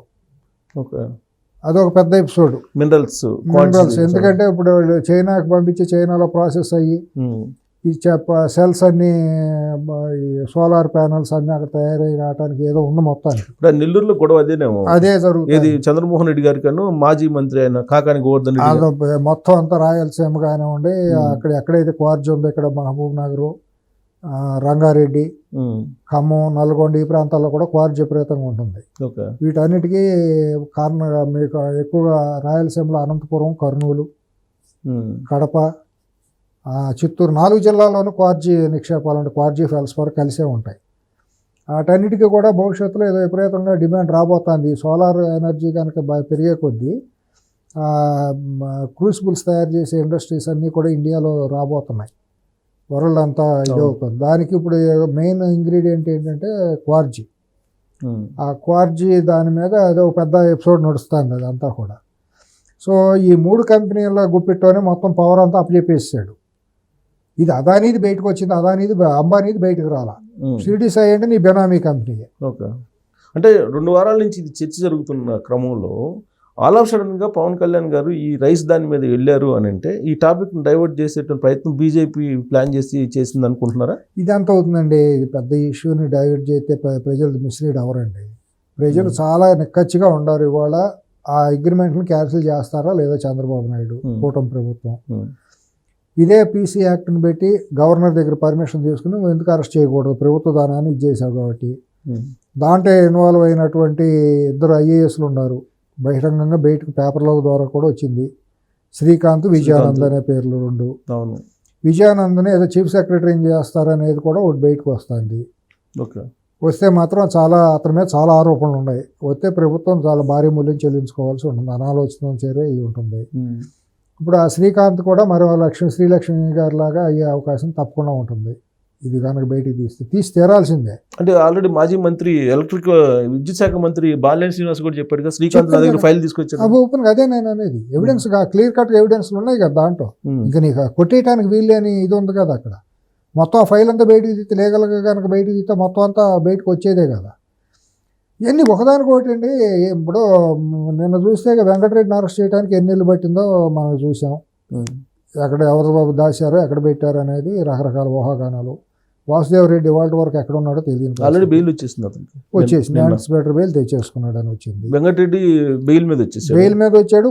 జైల్లో ఉండగా బ్రహ్మాండం రాజభోగాలని ఒక మాజీ ముఖ్యమంత్రి కూడా లేవు, కానీ మొత్తం ఏసీలు ఫ్రిడ్జ్లు అన్ని పెట్టారు. కౌంటర్ కూడా వేయలేదంట, కనీసం వేయలేదు. బెయిల్ కౌంటర్ కూడా ఈ పరిస్థితుల్లో మరి లీగల్ డిపార్ట్మెంట్ ఏం చేస్తుంది అనేది ఒక పెద్ద లీగల్ డిపార్ట్మెంట్ లేదంటే ఇంటెలిజెన్స్ అనుకోవాలి దీన్ని. ఇంటెలిజెన్స్ కాదు, ఇంటెలిజెన్స్ ఏముంటుంది, ఇప్పుడు ప్రాసిక్యూషన్ ఎట్టా ఉంది, ఏం జరుగుతుంది అనేది చూసుకోవాల్సింది ఇంటెలిజెన్స్. దీనికి సంబంధం ఉంది. కోర్టులో చూసుకోవాల్సింది లీగల్ డిపార్ట్మెంట్, లా డిపార్ట్మెంట్. మరి ఈ పరిస్థితుల్లో రేపొద్దున ఈ ఫైల్ కూడా మూవ్ చేస్తారా శ్రీకాంత్ మీద, లేకపోతే 17A మీద, పీసీ యాక్ట్ మీద అనేది నాకు ఒక సంశయం. ఇట్లా ఉంటే పిల్లిగుడ్డిదే తేలిక ఏదన్నా చేస్తుందని చెప్పి ప్రభుత్వం చేతకాంతనం అంటే అయిపోతుంది. ఇప్పుడు జగన్మోహన్ రెడ్డి గారు ప్రెస్ మీట్ పెట్టాడు, అన్ని మాట్లాడాడు. ప్రెస్ మీట్ అనమాకండి. అదే సరే పోనీ అది మాకు ప్రెస్ మీట్ ప్రెస్ మీట్ మాకు ప్రెస్ మీట్ మాకు కాదు బొంగు కాదు, తయారు చేసిన ప్రెస్ మీట్ ఇంట్లో కూర్చుని ఏదో ఆర్కెస్ట్రేటెడ్ షూట్ చేసిన వీడియో షూట్ చేసి మైక్లు ఏమైనా కనిపించినాయి సుబ్బారావు గారు మీకు? ఎప్పుడు లేదు మరి ప్రెస్ మీట్ ఎట్ అవుతుంది? సరే కాదనుకున్నా, ఏదో మాట్లాడారు, ఒక వీడియో అయితే రిలీజ్ అది ఆ వీడియోలో మాజీ మంత్రి విద్యుత్ శాఖకి పనిచేసిన ఆయన నా సంతకం నేను పెట్టలేదు అన్నాడు. దాని గురించి అసలు రెస్పాండ్ కాలేదు. కన్వీనియంట్ గా అతను ఏం కావాలి అదే మాట్లాడతాడు. ఆ స్క్రిప్ట్ రైటర్ ఉంటాడు, పేరు ఏదో కృష్ణమోహన్ ఏదో ఉంది కదా, సినిమా స్క్రిప్ట్ రైటర్ మించిన స్క్రిప్ట్ రైటర్ అనమాట. ఎగ్జార్సిస్ట్ లాంటి సినిమాలన్నీ ఉంటాయి, భూతపేత విశేషాలు, అటువంటి సినిమా స్క్రిప్ట్లు రాయటం సిద్ధహస్తుడు లాగా ఉంటాడు అతని భాష అంతా కూడా. ఆ స్క్రిప్ట్ చదివేస్తాడు. ఆ స్క్రిప్ట్ కూడా సెంట్రల్ గవర్నమెంట్ కేంద్ర ప్రభుత్వం అన్నాడు, గుర్తుందా? అవును, సెంట్రల్ గవర్నమెంట్ కేంద్ర ప్రభుత్వం మధ్య అంటే ఎడం చేతికి పొర చేతికి మధ్య జరిగిందని ఏం మాట్లాడతాడో కూడా బుద్ధి జ్ఞానం లేదు. వైరల్ అవుతుంది ఇప్పుడు ఆ వీడియో. నేను ఆ శాలువాలు కప్పాలంటాడు, చలేస్తానేమో మరి. శాలువాలు అంటే అయితే తల దుప్పటి కప్పితే రగ్గులు గొంగలు కప్పితే ఇంకా బాగుండు శాలువాల కంటే. నాకు సన్మానాలు చేయాలి చేస్తారు. రేపు పొద్దున్న చింతబరికలు పెట్టుకుని ప్రజల్లోకి వెళ్తే ప్రజలు చింతబరికలు పెట్టుకుని చేస్తారు. డెఫినెట్ గా చేస్తారంటారా, చేయించుకుంటారు ఈయన? అదే అడుగుతున్నాడు కాబట్టి ప్రజలే చేస్తారు. రేపు పొద్దున ఎట్టగా తప్పదు, ఆ సన్మానం తప్పదు. చింతబరికలు తాటి మట్టలతో రోడ్డు మీద పడి చేస్తారు, తప్పదు. కడుపు మండిన వాళ్ళు ఉన్నారు కదండి. ఇప్పుడు బాలినేని శ్రీనివాసరెడ్డి గారు నేను సంతకం పెట్టలేదు, అదేమన్నా ట్యాంపరింగ్ చేశారేమో అని చెప్పాను. ఫోర్జరీ కిందకు వస్తుంది, 100% ఐఏఎస్ మీదకి వస్తుంది. ఇప్పుడు దాని మీద కూడా కనీసం ఈ ప్రభుత్వం ఎంక్వైరీ చేయాలి. అదేనండి, పొరుగు పోగొట్టుకుంటాను. ప్రభుత్వం మాత్రం 6 నెలల్లో ఇప్పుడు 40 years ఇండస్ట్రీ అంటారు కదా చంద్రబాబు గారు. నేను అభివృద్ధి నాకు అనుభవం ఉందనే కదా అని చెప్పేది. ఉంది కదా, నిజం కదా, నిజంగానే ఉంది, నిజంగా ఉంది కదా. మరి వాళ్ళు 6 నెలల్లో అది కనపట్లా, కుంటుకుంటా నెట్టుకుంటా ఏదో ముక్కుతా ములుగుతా వచ్చింది ఇప్పుడు దాకా. మొన్న ఈ అరెస్టులు చేసిన తర్వాత కొంత వేగం అందుకుందనేది మనం అనుకుంటున్నాం. ఈ సోషల్ మీడియా ఈ దరిద్రాన్ని బాగా అరికట్టారు. 100%. 6 నెలలు పట్టింది, చిన్నపాటి చేయడానికి 6 నెలలు పట్టింది. ఇంకప్పుడు లేట్ అయ్యే కొద్దీ ఒకవేళ ఢిల్లీలో మోడీ ఏమైనా అనుకుంటాడేమో, అదాని అనుకుంటే మాకేమైనా వస్తుందేమో అనుకుంటే వీళ్ళు దేవుడు కూడా బాగు చేయలేదు. అంటే ముందే కౌంటర్ వేశారు జగన్మోహన్ రెడ్డి గారు. ఏం వేశారంటే, మీరు కనుక రద్దు చేస్తే 1,00,000 కోట్ల రూపాయలు ప్రజల మీద భారం వేసినట్టు నేను మిగిల్చాను, మీరు అది క్యాన్సిల్ చేస్తే ఆ మిగులుదల పోతుంది అన్నాడు. మరి పోలవరాన్ని ఏం బీసాడు? పోలవరం మరి 5 సంవత్సరాలు ఎందుకు డెవలప్ చేయలే? ప్రజలకు అంత లాభం చేసేవాడు అయితే పోలవరం కట్టాలి కదా, ఎందుకు చేయలేదు? ఇవన్నీ చాలా ఉన్నాయి. ఇప్పుడు లాస్ జరుగుతా దొంగతనం చేసేవాడిని నువ్వు పట్టుకుంటే రాష్ట్ర ప్రభుత్వానికి నష్టం అని అంటే చంద్రబాబు గారు కూడా సమీక్షించుకోవాలి. ఈ మధ్య నేను కొన్ని వింటున్నాను, పాత జరిగిన అవినీతి అక్రమాలకు సంబంధించిన కాంట్రాక్టులు నేను అన్నింటిని లైసెన్సులు రద్దు చేస్తే రాష్ట్ర అభివృద్ధి ఆగిపోతుంది కాబట్టి, లేదా వాళ్ళు కోర్టుకు వెళ్ళి ఇబ్బంది పెడతారు కాబట్టి, అంటే దొంగ చేయి కొరుకుతాడు అని అంటే దొంగ కొరికినట్టు వీళ్ళు ముందుగానే సమాచారం ఇచ్చి 5 సంవత్సరాలు ఎవరైతే అంటగాగారు అవినీతి దీంతో పనులు చేయకుండా రాష్ట్రాన్ని అభివృద్ధి చేయకుండా కాంట్రాక్టులు తీసుకుని మొబిలైజేషన్ అడ్వాన్సులు తీసుకుని 1,000 కోట్ల రూపాయలు ఉన్న మెగా ఇంజనీరింగు, షిరిడీస్ ఎలక్ట్రికల్స్, ఇంకా కొన్ని కంపెనీలు మైనింగ్ వసూలు చేసే కంపెనీలు కొన్ని పెట్టుకున్నారు కదా, పేర్లు ఉన్నాయి. ప్రైవేట్ వాళ్ళకి ఏజెన్సీలకు ఇచ్చింది. మీటర్లు తయారు చేసి మీటర్ల సప్లై కంపెనీలు ఇవన్నీ ఉన్నాయి కదా, స్మార్ట్ మీటర్ల కంపెనీలు కొన్ని 1,00,000 కోట్ల రూపాయలు 1,000 కోట్ల రూపాయలు అయినవి ఉన్నాయి కదా. వీటన్నిటి మీద చర్య తీసుకుంటే అని చెప్పి వాటిని ఉపేక్షిస్తూ వాళ్ళతో ఏదో మాట్లాడుకుంటున్నారు అనేది బయటకు వస్తున్న సమాచారం. మన ఫోటోలు కూడా వచ్చినాయి. మెగా కృష్ణారెడ్డి ఆయన వెళ్ళి ముఖ్యమంత్రిని కలవడం, తరచుగా కలిసినప్పుడు ఆ వీడియోలు కూడా బయటకు వచ్చేసినాయి. ఏమన్నా ఫోన్ ఉంటే ఏముందండి, దూరంగా ఉండి కూడా జూమ్ చేసి లాగేసి ఎవరు వెళ్ళారు, కారు నెంబర్ ఏంటి, ఏ నిమిషానికి ఎక్కడ గట్టిస్తున్నారు, మరి తీయాలి కదా. చంద్రబాబు గారు చిత్తశుద్ధితో చేసేటట్టయితే ఇమీడియట్గా తీసేసి పాత నవయుగాకి ఇవ్వాలి, ఇంకొకళ్ళకి మళ్ళీ టెండర్లు పెరగవచ్చు. అతనికి ఎందుకు ఇవ్వాలి? మొత్తాన్ని కొలాప్స్ చేసిన మనిషికి ఎందుకు ఇవ్వాలి? మొత్తాన్ని సర్వనాశనం అయిపోయింది కదా, కట్టకపోవటం మూలాన మళ్ళీ ఓలలు పడిపోయి అదంతా కొట్టుకుపోయిందని నిన్న మొన్న చదివాం పేపర్లో. అంటే కాంట్రాక్టులు మార్చినందువల్ల పనులు మళ్ళీ వేగవంతం కావు కదా. మరి ఏమవుతుంది? మరి మార్చినప్పుడు నువ్వేం చేసావు? టెండర్ ఇవ్వాలి. ఎందుకు టెండర్ అండి? మన నామినేషన్ మీద ఇచ్చారు కదా, నవయుగాన్ని తీసేసి ఇతనికి ఇచ్చిన టెండర్లు పిలిచారా? పవర్ హౌస్ అవన్నీ ఇచ్చినప్పుడు ఏమి ఇచ్చారు? తీశారు, మార్చారు, ఇచ్చేసారు. ఎందుకు? ఎవరు పెట్టుకున్నారు? రివర్స్ టెండరింగ్ పెట్టారు. ఏమీ లేదండి, ఇవన్నీ ఊరి మొహమాటం మాటలు. ఆ మొహమాటం ఉండకూడదు నాయకుడు అనేవాడు. ఇప్పుడు 2 రాష్ట్రాలకు కూడా ఇక్కడ కూడా అదే ప్రాబ్లం. తెలంగాణలో కూడా ఆంధ్ర కాంట్రాక్టర్లు ఎందుకు తీసుకొస్తున్నారు అంటారు. ఉన్న కాంట్రాక్టర్లే వాళ్ళు చేయించుకోవాలి. ఏమీ కాదండి, దొంగ ఇవన్నీ మనకు తెలిసిన బాగోతాలే. ఆంధ్ర కాంట్రాక్టర్లు ఎందుకు వచ్చారు? కమిషన్లు బ్రహ్మాండంగా ఇస్తారు కాబట్టి, పువ్వులో పెట్టి డబ్బులు ఇస్తారు కాబట్టి కేసీఆర్ తెచ్చి పెట్టుకున్నాడు. మరి అప్పుడు దొంగల ద్రోహులు ఆంధ్ర వాళ్ళు అన్నాడు. మరి ఆంధ్ర వాళ్ళకి ఇవ్వకూడదు కదా. దేశంలో అడవులు ఆకులు కరువా, ఇండియాలో కాంట్రాక్టర్లు కరువా? గ్లోబల్ టెండర్లు పిలిచి ఎందుకు రారండి? ఇవన్నీ నామినేషన్ల మీద తీసుకున్నాయి కమిషన్ల కోసం, క్విట్ ప్రోకోలు అన్నీ తెలిసిన బాగోతాలే భారతదేశానికి. సో ఇవన్నీ అబ్జర్వ్ చేస్తున్నారు కాబట్టి ఇప్పుడు ఈ ఒప్పందాలు అదానికి జగన్మోహన్ రెడ్డికి మధ్య కుదిరిన ఒప్పందాలు రద్దు కావంటారు. రద్దు చేస్తేనే చరిత్రలో చంద్రబాబు నాయుడు గారు ఆ మచ్చను తుడుచుకుంటారు. లేకపోతే మాత్రం జగన్మోహన్ రెడ్డి అనే పేరు పక్కన పేరు లేకపోవచ్చు కానీ కేసులో ఈయన కూడా నైతికంగా బాధ్యత పాపంలో ఈయన భాగస్వామ్యం అవుతారు. ఈయన పవన్ కళ్యాణ్ గారు కూడా ప్రజా కోర్టులో మాత్రం వీళ్ళు దోషులుగానే మిగిలిపోతారు. రద్దు చేస్తేనేమో 1,00,000 కోట్ల నష్టం వచ్చిందని ప్రచారం చేస్తారు. లేదు, అసలు ఏమీ లేదండి. అంతకంటే బ్రహ్మాండంగా తక్కువ వచ్చేవాళ్ళు ఉన్నారు. వాళ్ళు సోలార్ ఎనర్జీ టెండర్లు అయితే ప్రైవేట్ ఆపరేటర్లు 100 మెగావాట్లు 50 మెగావాట్లు పెట్టుకునే వాళ్ళు కొంతమంది చాలామంది వస్తారు. కొత్త ఎంటర్ప్రెన్యూర్స్ బయటకు వస్తారు, కొత్త ఇన్వెస్టర్స్ బయటకు వస్తారు. ఒకే కంపెనీకి మోనోపాలీగా ఎందుకు చేయాలి? ఇవాళ అన్ని మెగావాట్లు గిగావాట్లు ఇచ్చేవాళ్ళు ఓపెన్ టెండర్లు పిలిచేస్తే మన బయోమాస్ పవర్ ప్లాంట్లోనూ చిన్న చిన్న మినీ ఐడల్ ప్లాంట్లు పెట్టిన వాళ్ళు ఎంతమంది వచ్చారు? అటువంటి వాళ్ళు చాలామంది వస్తారు, ఎంటర్ప్రీనియర్స్ చాలామంది తయారవుతారు. కానీ వచ్చినా కానీ ఆదానికి సంబంధించి సెకీ తోటి ఒప్పందం కుదుర్చుకున్నాం అంటున్నారు. ఆదాని తోటి కాదు మేము కుదుర్చుకుంది సెకీ తోటి. సెకీ అయినా ఎడం చేసి పొరసే ట్రైపార్టెడ్ అగ్రిమెంట్లు అన్నీ తెలిసిన బాగోతాలేనండి. న్యాయస్థానాలకు తెలుసు, నాకు తెలుసు. నేను 40 ఏళ్ళ నుంచి రాజకీయం చూశాను, బ్యూరోక్రసీని చూశాను, కాంట్రాక్టులు చూశాను, అగ్రిమెంట్లు చూశాను, ట్రైపార్టెడ్ సబ్ కాంట్రాక్ట్లు ఎట్లా వస్తాయో చూస్తాము. ఇప్పుడు నాకు ప్రీ క్వాలిఫికేషన్ లేదు. సుబ్బారావు అండ్ కంపెనీకి ఒకటి ఉంది. సుబ్బారావు గారితో మాట్లాడుకుంటా, ఏమంటే మీ పేరుతో నేను టెండర్లు వేసుకుంటాను, వర్కులు నేను చేసుకుంటానంటే సరే అయితే స్టాట్యూటరీ ట్యాక్స్లు మీరు కట్టుకునేటట్టు అగ్రిమెంట్ రాసుకుంటాం. పేరుకేమో మీ పేరుతో కాంట్రాక్ట్ ఉంటుంది, నేను సబ్ కాంట్రాక్ట్ చేస్తా. మీకు వచ్చిన ఎక్స్పీరియన్స్ నేను చేశాను కాబట్టి తర్వాత నేను క్లెయిమ్ చేసుకుంటాను. రెండో వర్క్కి నేనే మీతో పాటు పోటీకి నేను ఎన్ని తెలియని బాగోతాను. ఇప్పుడు అదానికి బినామీలు మరి ఇలా సెకీ బినామీ అండి. సెకీ అనేది ఊరినే అడ్డం పెట్టారు. సెంట్రల్ పవర్ కార్పొరేషన్ కదా అది. సెంట్రల్ పవర్ కార్పొరేషన్ ఎవరి చేతిలో ఉంది? అది దానికి ఒక వ్యక్తిత్వం. ఎలక్షన్ కమిషన్ అంతా సెకీ అంతే. ఎలక్షన్ కమిషన్కి ఏముంది? అందుకే సెంట్రల్ గవర్నమెంట్ కేంద్ర ప్రభుత్వం అంతే. సిబిఐ అందుకే ఆయన సెంట్రల్ గవర్నమెంట్ కేంద్ర ప్రభుత్వం సిబిఐ ఈడీ సెకీలు ఎలక్షన్ కమిషన్లు ఇవన్నీ అయ్యే బాగోతాలు. మనకు తెలియదు ఏముంది?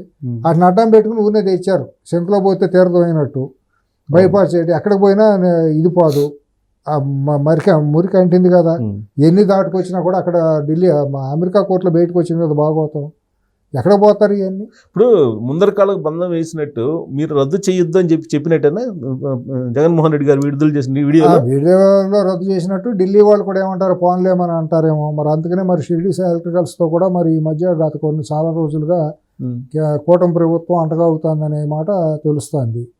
ఒకవేళ రద్దు చేశారు అనుకుందాం, రద్దు చేయాలి, రద్దు చేయాలని ప్రజలు డిమాండ్ చేస్తారు. ఒకవేళ అదే జరిగితే 1750 కోట్లు మళ్ళీ వెనక్కి తీసుకుంటాడా అదాని ఇచ్చేటట్టయితే? మరి అంత మునుపు తండ్రి ముఖ్యమంత్రిగా ఉండగా కిడ్ ప్రోకోలో చాలా మంది డబ్బులు తీసుకుని కొన్ని పనులు అవలా. ఇప్పుడు వ్యాన్ పిక్ లేపాక్షి ఇవన్నీ అవ్వలేదుగా. మరి వాళ్ళకి డబ్బులు ఇచ్చాడా? కానీ వాళ్ళకి ఇవ్వకపోయినా ఒకటి అదాని ఒప్పుకుంటాడా? అదాని 1700 కోట్లు ఏముందండి? హోటల్కి వెళ్తే టీ తాగితే మనం 10 రూపాయలు టిప్ ఇస్తాం. అదాని రేంజ్లో అంతేనంటారా? టిప్ ఆడేసాను అని అనుకుంటాడు. ఏముంది దాంట్లో? ఒకసారి ఎప్పుడు ఉపయోగపడతాడు అనుకుంటారా? పడకపోయినా ఏముంది, హోటల్లో సర్వర్కి ఇచ్చిన టిప్తో సమానం ఇవ్వాలా. అంత మించి వాల్యూ కూడా. ఆ భయం లేకపోతే ఈయన ఎందుకు రద్దు చేయొద్దని చెప్పి ఇండైరెక్ట్గా సిగ్నల్ ఇస్తున్నాడు? అంటే ఏదో ఉంటుంది. షిరిడి సాయికి కూడా పోతుంది కదా, ఆ షిరిడి సాయి కుటుంబ సంస్థ కదా. అది కనుకుంటే తన కుటుంబానికి లాభం కదా. అసలు నువ్వెవరో మాట్లాడటానికి చేయడానికి వీల్లేదని అనడానికి ఒక పెద్ద హడ్డీలు నువ్వు. రాష్ట్ర అభివృద్ధికి హడ్డీలు నువ్వెంత దుర్మార్గం చేసి అవినీతి అయిన తర్వాత మోసుకుని ఇంట్లో కూర్చోవలసింది పోయి నువ్వు రద్దు చేయొద్దని డిక్టేట్ చేయడానికి నీకున్న హక్కు ఏంటి? అసలు ప్రభుత్వానికి విశేషమైన అధికారం ఉంది. ప్రజలు ప్రభుత్వానికి మ్యాండేట్ ఇచ్చారు పార్టీకి. వాళ్ళు సమీక్షిస్తారు ఉంచాలా లేదా అనేది. ప్రజల అభిష్టం ఏంటనేది వాళ్ళు చూస్తారు. ప్రజలు ఎట్టా ఉంది, కార్యకర్తలు ఏమంటున్నారు ఏంటని. ఇవాళ ప్రజలు ముక్తకంఠంతో అదాని పవర్ దాన్ని రద్దు చేయాల్సిందేననే మాట అంటున్నారు. ఎందుకంటే అవినీతి జరిగింది కాబట్టి. ప్రపంచ దేశాలే అదాని కంపెనీలోంచి వైదొలుగుతున్నాయి. ఇతర దేశాలు కూడా దాంతో మన షేర్ మార్కెట్ అంతా కుప్పకూలిపోయింది. కానీ అదాని చెప్పేది ఏంటంటే అక్కడ జరిగింది ఫ్రాడే తప్పితే లంచం కాదు అని అంటున్నాడు. ఫ్రాడ్కి లంచానికి తేడా ఏముంది? ఒకటే కదా. ఫ్రాడ్ అంటే ఇంకా పెద్దది చీటింగ్, బ్రైబ్ కంటే ఫ్రాడ్ ఇంకా పెద్దగా ఇది. దానికి ఆయన లేఖ విడుదల చేశారు అదాని గ్రూపు. ఆ లేఖలో ఏముందంటే ఫ్రాడ్ జరిగిందని మేము మాట్లాడుకుంటాం అక్కడ ఇది America security and stock exchange దగ్గర. అసలు వెళ్ళమనండి, అమెరికా వెళ్ళాలి కదా ఇతను, అమెరికా వెళ్ళాలి కదా. అమెరికా వెళ్తే లోపల పెడతారు, కప్పెట్టేస్తారు లోపల జైల్లో. అసలు ముందు వెళ్ళాలిగా అక్కడికి. రెడ్ కార్నర్ నోటీసులు ఉన్నాయి. ఇక్కడ కూర్చుని ఏం ఇక్కడ రక్షణ ఉంది కాబట్టి ఇక్కడ ఏమైనా మాట్లాడతాడు. ఆయన ఒప్పుకున్నాడు అక్కడ ఫ్రాడ్ జరిగింది, లంచం అనేది అబద్ధం. ఫ్రాడ్కి లంచానికి తేడా ఉంది. ఫ్రాడ్ ఇంకా పెద్ద అంటే ఇండియాలో లంచం, అక్కడేమో ఫ్రాడ్. దానికి దీనికి మీరు ముడిపెట్టొద్దని ఆయన లేఖ. అసలు అట్ట దొంగ ఇప్పుడు కూడా అట్టాగే అంటాడండి. దొంగ ఎప్పుడు కూడా ఇంకా ఎక్కువ పాయింట్లు ఆలోచిస్తాడు. దొంగతనం చేసేవాడు ఇంకా బయటకు రావడానికి ఇంకా లా పాయింట్లు చాలా ఎక్కువ చదువుతాడు. లాయర్ కంటే ఎక్కువ చదువుతాడు లా పాయింట్లు. సో ప్రధానంగా ఈ ఎపిసోడ్లో 3 పాయింట్లు చెప్తున్నాడు జగన్మోహన్ రెడ్డి గారు. ఏమంటే తన పేరు లేదు ఒకటి, ఆంధ్రప్రదేశ్ రాష్ట్ర చరిత్రలో లేని విధంగా తక్కువ రేటుకి నేను కుదుర్చుకున్నాను. అంతకుముందు ఎప్పుడైనా ఈ రేటు కుదుర్చుకున్నారా? 50 పైసలు నాకు తెలిసిన సబ్జెక్టు కరెక్షను 40 పైసలు అంత ఎక్కువ చేసుకున్నాడు. అంటే మొత్తం ఆంధ్రప్రదేశ్ చరిత్రలో పీపీఎల్ ఆంధ్రప్రదేశ్ కాదు భారతదేశం మొత్తం అంతా ఒక యూనిట్ గా చూడాలి వాళ్ళు. అది చోట్ల ఆయన భారతదేశ చరిత్రలో కుదుర్చుకున్న పీపీఎల్ లో ఇది తక్కువ రేటు అంటాడు ఆయన. పీపీఎల్ ఆ రోజు ప్రొడక్షన్ కాస్ట్ ఎంత, ప్రాజెక్ట్ కాస్ట్ ఎంత, ఈ రోజు ప్రాజెక్ట్ కాస్ట్ ఎంత, దాన్ని బట్టి కదా ఒక వస్తువుని ఉత్పత్తి చేసేటప్పుడు దాని కాస్టింగ్ని బట్టి ఆ రోజు మార్కెట్లో అమ్మే రేటు నిర్ణయం ఉంటుంది. Demand and supply. తర్వాత ఒక ఇంగ్రీడియంట్, ఒక ముడి పదార్థం కాస్ట్ తగ్గిపోయిన తర్వాత దాని ప్రాజెక్ట్ కాస్ట్ తగ్గిపోతుంది. ప్రాజెక్ట్ కాస్ట్ తగ్గిపోయినప్పుడు ఒకప్పుడు సౌర విద్యుత్ పెట్టాలంటే మెగావాట్కి 10 కోట్లు ఉండేది, ఇవాళ 4 కోట్లకు వచ్చేసింది. 4 కోట్లు కూడా కాదు, ఇంకా కరెక్ట్గా కన్జర్వేటివ్గా కనుక మనం చేయగలిగితే సోలార్ ఎనర్జీని 2.5 నుంచి 3 కోట్లలో 1 మెగావాట్ని మనం తయారు చేయొచ్చు. 2.5 కోట్ల బ్రహ్మాండంగా 1 మెగావాట్ వచ్చేస్తుంది.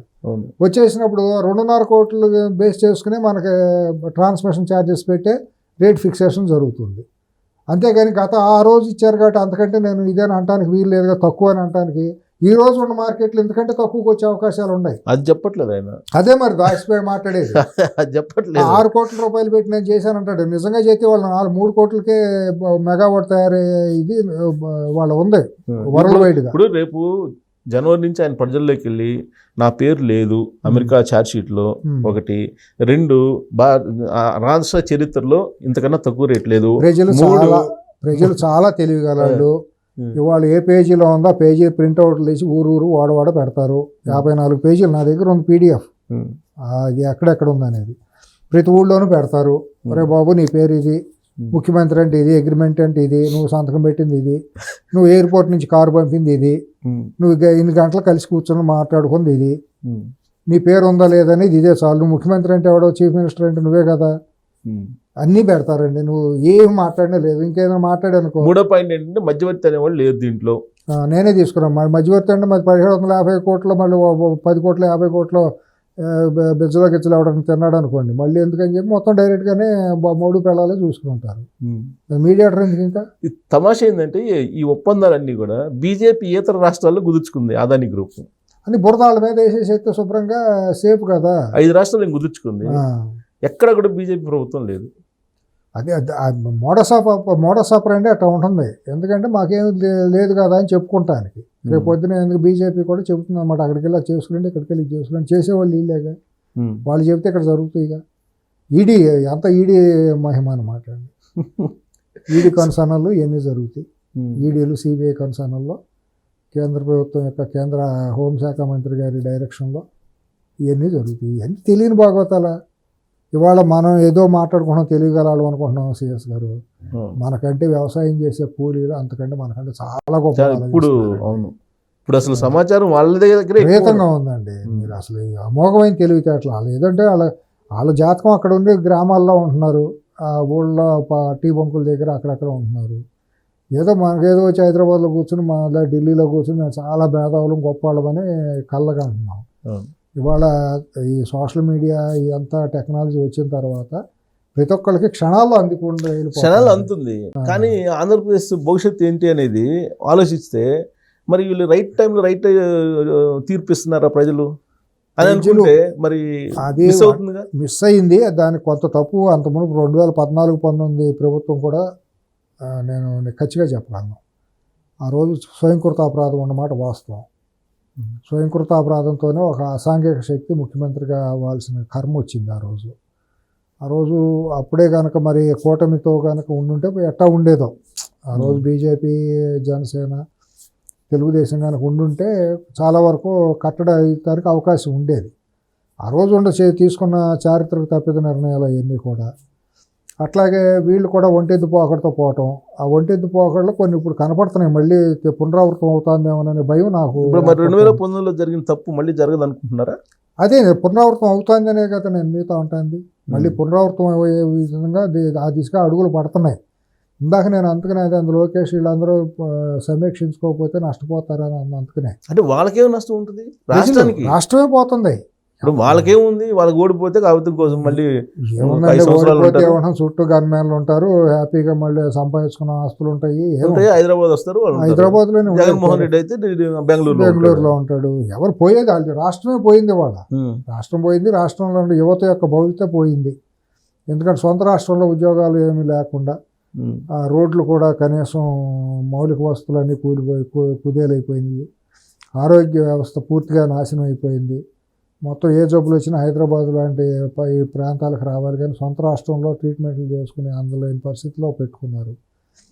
అదొక అనాథ రాష్ట్రంగా ఆంధ్రప్రదేశ్ కాదండి, అది అనాథప్రదేశ్ లాగా అయిపోయిందండి పరిస్థితి, దుర్మార్గం. నేను మొన్న ఇప్పుడు ఏంటి దానికి మళ్ళీ అట్లీస్ట్ మళ్ళీ వెంటిలేషన్ మీద నుంచి లేచే పరిస్థితి ఉందా? నేను అవన్నీ మాట్లాడాలంటే కొద్దిగా మళ్ళీ 5-6 కోట్ల మంది మనోభావాలు దెబ్బతింటాయి, సెన్సిటివ్గా ఉంటుంది. కానీ తప్పదు, రాష్ట్రం కోసం అయితే కొద్దిగా మాట్లాడాలి. నేను రాష్ట్రం కోసం మాట్లాడి మళ్ళీ ఏమంటారంటే సిఎస్ గారు వాడు హైదరాబాద్లో కూర్చుని మా రాష్ట్రం మీద విషయం కప్పుతున్నాడు అది ఇదని అంటారు. మంచి కోసం. ఇప్పుడు నేను ఆంధ్రాని తెలంగాణని రెండు వేరువేరుగా చూడండి, ఎవరు చూడరండి. చాలా రెండు కళ్ళు లాంటివి. నేను అక్కడ పుట్టాను, ఇక్కడ పెరిగాను, నాకు రెండు ఆత్మతో సంబంధమే. ఇప్పుడు దేహాన్ని ఆత్మను మనం విడదీయగలమా? అది తీయలేం. రెండు తెలుగు జాతి, ఇప్పుడు పెద్ద రామారావు గారు పెద్ద ఆయన అన్నట్టు తెలుగు జాతి నాది, నిండుగా వెలుగు జాతి నాది అని. తెలుగు వాళ్ళు ఎక్కడ ఉన్నా నా వాళ్ళే, నా సోదరులతో సమానమే. తప్పును తప్పు అంటాం, ఒప్పును ఒప్పు అంటాం. నాకు ఆ రెండు రాష్ట్రాలనే విభజన అనేది ఇవాళ కూడా నేను జీర్ణించుకోలేను. పేరుకు ఉన్న రెండు రాష్ట్రాలకు విడిపోయినా కూడా ఇవాళ కూడా తెలుగు జాతితో ఒకటిగానే మాట్లాడతాం. అందుకనే ఆ ప్రేమతోనే మనం మాట్లాడేది. అంతే తప్పించి నాకెందుకంటే సంబంధం లేదని తప్పుకోవచ్చు కదా. పుట్టి పెరిగాను కాబట్టి నా రాష్ట్రం అది, అక్కడే నేను పుట్టి పెరిగాను, నా జీవితం అక్కడ మొదలైంది. అదే నిజాలు మాట్లాడాలంటే కొద్దిగా బాధగానే ఉంటుంది. నేను మొన్న చూసిన తర్వాత ఇటు ఎప్పుడూ చెడు పలకూడదు, కానీ సిఎస్ గారు బాధ అనిపిస్తుంది. ఆంధ్రప్రదేశ్ భవిష్యత్తు చూస్తుంటే నాకైతే ఏమీ సుఖాన్ని లేని నావలాగానే ఉంది వాళ్ళకి కూడా. మరి జీర్ణించుకోగలరంటే మాట్లాడవచ్చు, మాట్లాడితే మళ్ళీ అది రేపొద్దున మళ్ళీ వేరే యాంగిల్ వెళ్తుంది. అంటే నేను ఎందుకు అడుగుతున్నానంటే, నాకు ఈ మధ్య ఒక ఫ్రెండ్ ఒకప్పుడు అంటే 2024 ఎన్నికల మీరు టెలికాస్ట్ చేస్తాను అని అంటే నేను మాట్లాడతా, తర్వాత ఇంకొక ఎపిసోడ్ ప్లాన్ చేద్దాం. అంటే నాకు బాధ అనిపిస్తుంది రాష్ట్ర పరిస్థితి చూస్తా అంటే. అన్నీ ఉండి కానీ అల్లుడి నోట్లో శని ఉండట్టు అన్నీ అక్కడ అంత చక్కటి మౌలిక వస్తువులు, తెలివితేటలు అన్నీ ఉండి కూడా మరి అడుగుగాసిన వెన్నులాగా అయిపోతుంది. అక్కడ ప్రగతి కానీ తెలివితేటలు కానీ ఏమి ఎటు వెళ్తుందో దిక్కుదోసిన పరిస్థితిలో ఉంది. ఏదో ఊరిని అడావుడి తప్పించేసి అక్కడ నిజమైన అభివృద్ధి అనేది కనుసూపు మేరలో అయితే నాకైతే కనపట్టలేదు. ఎందుకంటే ఇలాంటి సింటమే నాకు ఒక సచివాలయంలో ఉండేటువంటి ఒక నిష్పక్షమైనటువంటి న్యూట్రల్ ఓటర్గా ఉన్నట్టు ఒక ఉద్యోగస్తుడు ఎక్స్ప్రెస్ చేశాడు. ఈ ప్రభుత్వం ఎలా ఉందంటే జగన్మోహన్ రెడ్డి 3.0 అన్నట్టు ఉందని అనగానే నాకు అసలు ఆంధ్రప్రదేశ్ పరిస్థితి ఏంది, నెక్స్ట్ ఏమన్నా మళ్ళీ మిస్ఫైర్ అవుతుందా 2019 లాగా అనే ఒక ఆందోళన నాకు కూడా వ్యక్తిగతంగా కలిగింది. నేను కొద్దిగా ఊరిని టచ్ చేసి వదిలిపెడతాను. ఇప్పుడు అభివృద్ధి అనేదండి ఎప్పుడైనా కూడా ఒక యజమాని బలంగా ఉంటేనే ఇల్లు బాగుంటుందండి. ఒక రాష్ట్రం బాగుండాలంటే రాజధాని బలంగా ఉండాలండి. రాజధాని బాగా వృద్ధి చెంది కళకళలాడుతూ ఉన్న తర్వాత స్ప్రెడ్ అవ్వాలి రాష్ట్రంలోకి, ఆ సంపద అంతా ఇతర ప్రాంతాలకు వెళ్తుందండి. మరి ఇది అసలు చంద్రబాబు నాయుడు గారు తీసుకుంటున్న మోడల్ మరి నేనైతే డిఫర్ అవుతాను, 100% డిఫర్ అవుతాను. అంటే ఆయన మీద నాకు నమ్మకం ఉంది సార్. ఎందుకంటే 90s లో 2020 విజన్ చెప్పినప్పుడు ఇలాంటివి వచ్చాయి అప్పుడు. కాదు అది నేను కూడా ఆయన మీద గౌరవం, ఆయన మీద దాన్ని అసలు ఆ విజనరీని నేను అందుకోలేనంత తెలివితేటలు ఆ విజన్ ఉంటుంది, దాన్ని ఎవరం కాదన్నారు. 2020 విజన్ చేసినప్పుడు అందరూ కూడా నవ్వారు. 2020 ఏంటంటే 96లో 99లోనే పెట్టినప్పుడు 20 years భవిష్యత్తు ఎట్టా ఉంటుంది అన్నప్పుడు ఆ రోజు మాదాపూర్లోనూ అక్కడ గొర్రెలోనూ బర్రెలు జొన్న తోటలో ఇటుకరాళ్ళ బట్టీలు ఉండేవి. గచ్చిబౌలి లాంటి ప్రదేశాలు మన కోకాపేటలో అవన్నీ కూడా మేము పొలాలు వెళ్ళి అక్కడ వ్యవసాయం మామిడి మొక్కలు అన్నీ చూసిన వాళ్ళమే.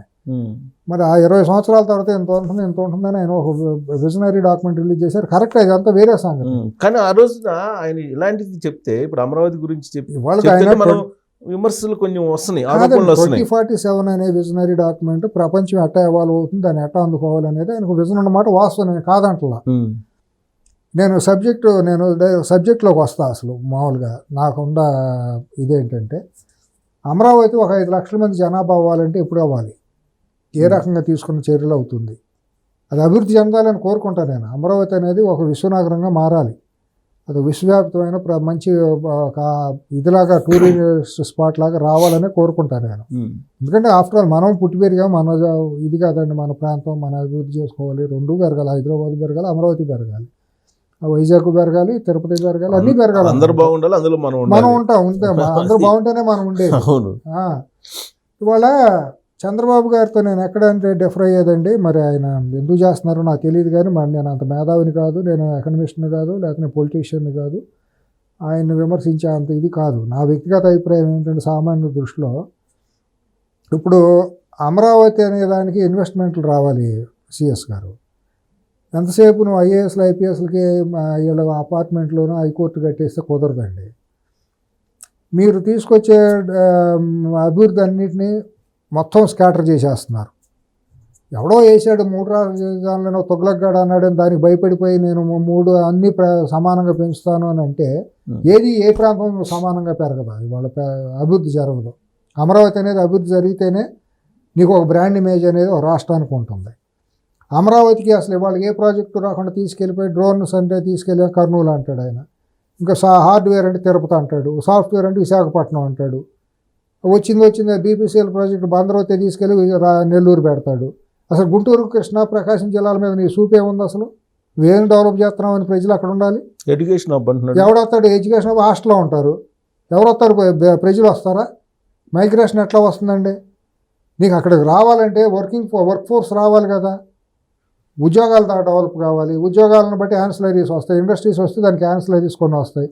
ఇప్పుడు హైదరాబాద్ డెవలప్ అయిందండి, BHEL, HMT, IDPL, ఎన్నో DRDL, ఇటువంటి ఎన్నో సంస్థలు వస్తే దానికి యాన్సిలరీస్ వచ్చినాయి. యాన్సిలరీస్లో కొన్ని లక్షల మంది ఉద్యోగాలు వచ్చినాయి. దానికి తగ్గట్టు వలసలు ఎక్కువ అవుతాయి. వలసలు వచ్చేటప్పటికి నగరం వృద్ధి చెందుతూ ఉంటుంది, ఆర్థికంగా వృద్ధి చెందుతూ ఉంటుంది.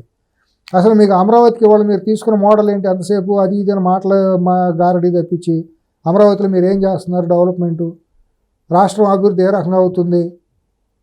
మీరు వచ్చిన వాళ్ళ మీరు ఆ మూలకి ఈ మూలకి పంపిస్తే అక్కడికి వెళ్ళేవాడు కూడా ఎవడు వెళ్ళడు కదా.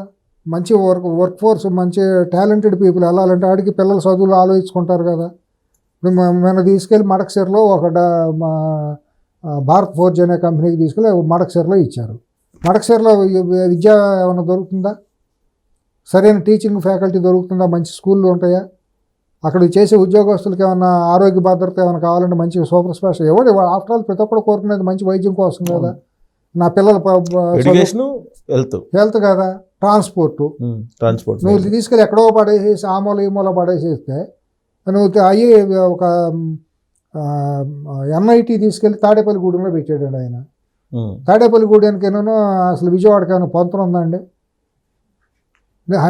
NITలో వచ్చేవాళ్ళంతా ప్రొఫెసర్లోనూ కతి నేషనల్ వైడ్గా ఉండే R&D ఉండేవాళ్ళు, దాని మీద టాలెంటెడ్ వాళ్ళు రావాలి, ఫ్యాకల్టీ వాళ్ళు రావాలంటే ఎయిర్పోర్ట్లోనో రైల్లోనో దిగాలి కదా. తాడేపల్లిగూడెం ఎత్తుక్కోవాలి కదా, మ్యాప్ ఎక్కడో పెట్టుకుని. రాబోయే రోజులన్నీ ఎయిర్పోర్ట్లే. ఎప్పుడండి? ఎప్పుడో వచ్చే ఎయిర్పోర్ట్కి వాళ్ళు తీసుకెళ్ళి పాటిస్తే దారి డొంక లేదు ఎవడో అడిగాడని చెప్తే NIT లాంటివినూ ఏయో తీసుకెళ్ళి మంచి మంచి ఇన్స్టిట్యూషన్లు అన్నీ తీసుకెళ్ళి IIT తీసుకెళ్ళి తిరుపతిలో ఎక్కడో అడవిలో పడేసే. ఇటువంటివన్నీ ల్యాబ్సెస్ అండి. తీసుకొచ్చి ప్రకాశం జిల్లాలో పెట్టవచ్చుగా. ప్రకాశం జిల్లాలో అబండెంట్ ఆఫ్ ల్యాండ్ ఉంది కదా, కృష్ణా జిల్లాలో ఉంది కదా, గుంటూరు జిల్లాలో ఉంది కదా. అక్కడ పెడితే కదా యాక్సెస్ పెరిగి వచ్చేది. ఇష్టానుసారం చల్లా చెదురు చేసేస్తే మొత్తం వచ్చిన ఇన్స్టిట్యూషన్స్ అన్ని వాళ్ళు అనుకుంటారు, వీళ్ళు అనుకుంటారు, ఉత్తరాంధ్ర, రాయలసీమ ఏంటి అనుకునేది ఏంటి? ఎవడో తలకమాసినాడు వచ్చేసి 3 రాజధానులు అన్నాను తొగలగ్గాడు అంటే దానికి తగ్గట్టు నువ్వు ఊతం ఇచ్చినట్టు నువ్వు డిస్ట్రిబ్యూట్ చేసేస్తే డెవలప్మెంట్ని ఎప్పుడు అభివృద్ధి జరగాలి ఆంధ్రప్రదేశ్ అమరావతి అనేది? అమరావతి అభివృద్ధి జరగకపోతే నీకు ఇంకా బ్రాండ్ ఎట్ట బిల్డ్ అవుతుంది? ఇతర ప్రాంతాల నుంచి నీకు మైగ్రేషన్ వస్తేనే కదా కాస్మోపాలిటన్ సిటీ అయ్యేది అది. ఇవాళ విజయవాడ, గుంటూరు, తెనాలి ఆ 3 ప్రాంతాలు ఎప్పుడో రామారావు గారు ఉండగా VGT అర్బన్ డెవలప్మెంట్ అథారిటీ అని పెట్టారు. ఇవాళ కాడికి ఇప్పుడు పని జరగాలి. అక్కడ నాయకత్వం కూడా దరిద్రమైన నాయకత్వమే. నాయకులు ఎవరికి కూడా స్వాభిమానం లేదు. స్వరాష్ట్రం లేకపోతే సొంత ప్రాంతం మీద అభివృద్ధి అనేది ఏమాత్రం లేని దౌర్భాగ్యం అది. అసలు ఇది మర్చిపోయారు అసలు. ఎప్పుడు లేదు అసలు. నాయకులంతా దౌర్భాగ్యం. విజయవాడ మొత్తం రౌడీ రాజ్యం, కొట్లాట, కులాల కుంపట్లే తప్పించి మన రాష్ట్రం, మన రాజధాని లేకపోతే ఏదైనా మన నగరాన్ని పెంచుకుందామని లేదు. రాష్ట్రం విడిపోయి అక్కడ అమరావతి, విజయవాడ అనే వరకు కూడా విజయవాడ ఫేస్ లిఫ్ట్ జరగల. ఈ చంద్రబాబు గారు వచ్చిన తర్వాత అక్కడ రోడ్లు వైడింగ్ చేయటం, కొద్దిగా ఎయిర్పోర్ట్ నుంచి అవన్నీ డెవలప్ చేయడం జరిగింది. అంత మునుపు అదంతా మురికోపం లాగానే ఉంది. కానీ మాటలు మాట్లాడతారు కానీ బెజవాడ వాళ్ళకి అసలు కనీసం వాళ్ళకి సొంతం ఏదైనా చేయాలనే తపన లేదు. చిల్లర బురదగుంట్లో పడిన ఇదే అంతే వాళ్ళ ఆలోచనలన్నీ కూడా. ఇవాళ ఆ పరిస్థితి నుంచి కాస్మోపాలిటన్ అవ్వాలంటే ఒక ఇంగ్లీష్ రావాలి, ఒక హిందీ రావాలి సుబ్బారావు గారు. ఇప్పుడు అందుకే చంద్రబాబు నాయుడు గారు కేంద్ర ప్రభుత్వం దగ్గర ఏ ప్రపోజల్ పెట్టినా రైల్వే లైన్స్ కానీ లేదా నేషనల్ హైవేస్ కానీ వేగవంతంగానే అవన్నీ ఇస్తున్నారంటే కారణం అదే అని అంటారు. మరి అది వేగవంతంగానే ఉన్నాయి వాళ్ళ రియాక్షన్ కూడా. ఇప్పుడు మొన్న విశాఖపట్నం రైలు జోన్ కూడా ఇమీడియట్ టెండర్లు పిలిచేసారు ఇక్కడ వ్యతిరేకత రాకుండా చేసుకుంటానికి. వాళ్ళ యాక్షన్ కూడా బాగానే ఉంది, రియాక్షన్ కూడా బాగానే ఉంది. వీళ్ళు అడిగినవన్నీ మొన్న ప్రత్యేకంగా ఫాస్ట్గా వర్క్గా అమరావతికి హైదరాబాద్ అమరావతి రైలు కనెక్షన్ కూడా ఇచ్చేసారు. బుల్లెట్ ట్రైన్ కూడా పరిటాల దగ్గర నుంచి సపరేట్ ట్రాక్ ఒకటి ఇచ్చేసారు. ఇటువంటివన్నీ చూస్తా అంటే ఇప్పుడు విజయవాడ హైదరాబాద్ కూడా 8 లేన్ 6 లేన్ 8 లేన్ అయిపోతే అది పెద్ద సమస్య ఏం కాదు. ఎక్స్ప్రెస్ వే అయిపోతే అసలు నథింగ్ లేక. అప్పుడు అమరావతి సెకండ్ క్యాపిటల్ అయినా ఆల్మోస్ట్ హైదరాబాద్ అయిపోయినట్టే. పెద్ద సమస్య ఏం కాదు, పెద్ద వేరియేషన్ పెద్ద ఉండదు. ఇలాంటిది ఉండబట్టే చంద్రబాబు నాయుడు గారు విజయవాడ, గుంటూరు, అమరావతి ఏరియాలో కాకుండా మిగతా చోటికి ఇండస్ట్రీస్ డిస్ట్రిబ్యూట్ చేస్తున్నాడా? మరి ఇంటర్నల్గా మరి ఒకవేళ ఆయనకి అంత సమాచారం ఉంటే మరి అది చేస్తున్నారో మనకు తెలియదు. మరి ఏమో అవన్నీ ఏంటంటే కీలకమైన అంశాలు.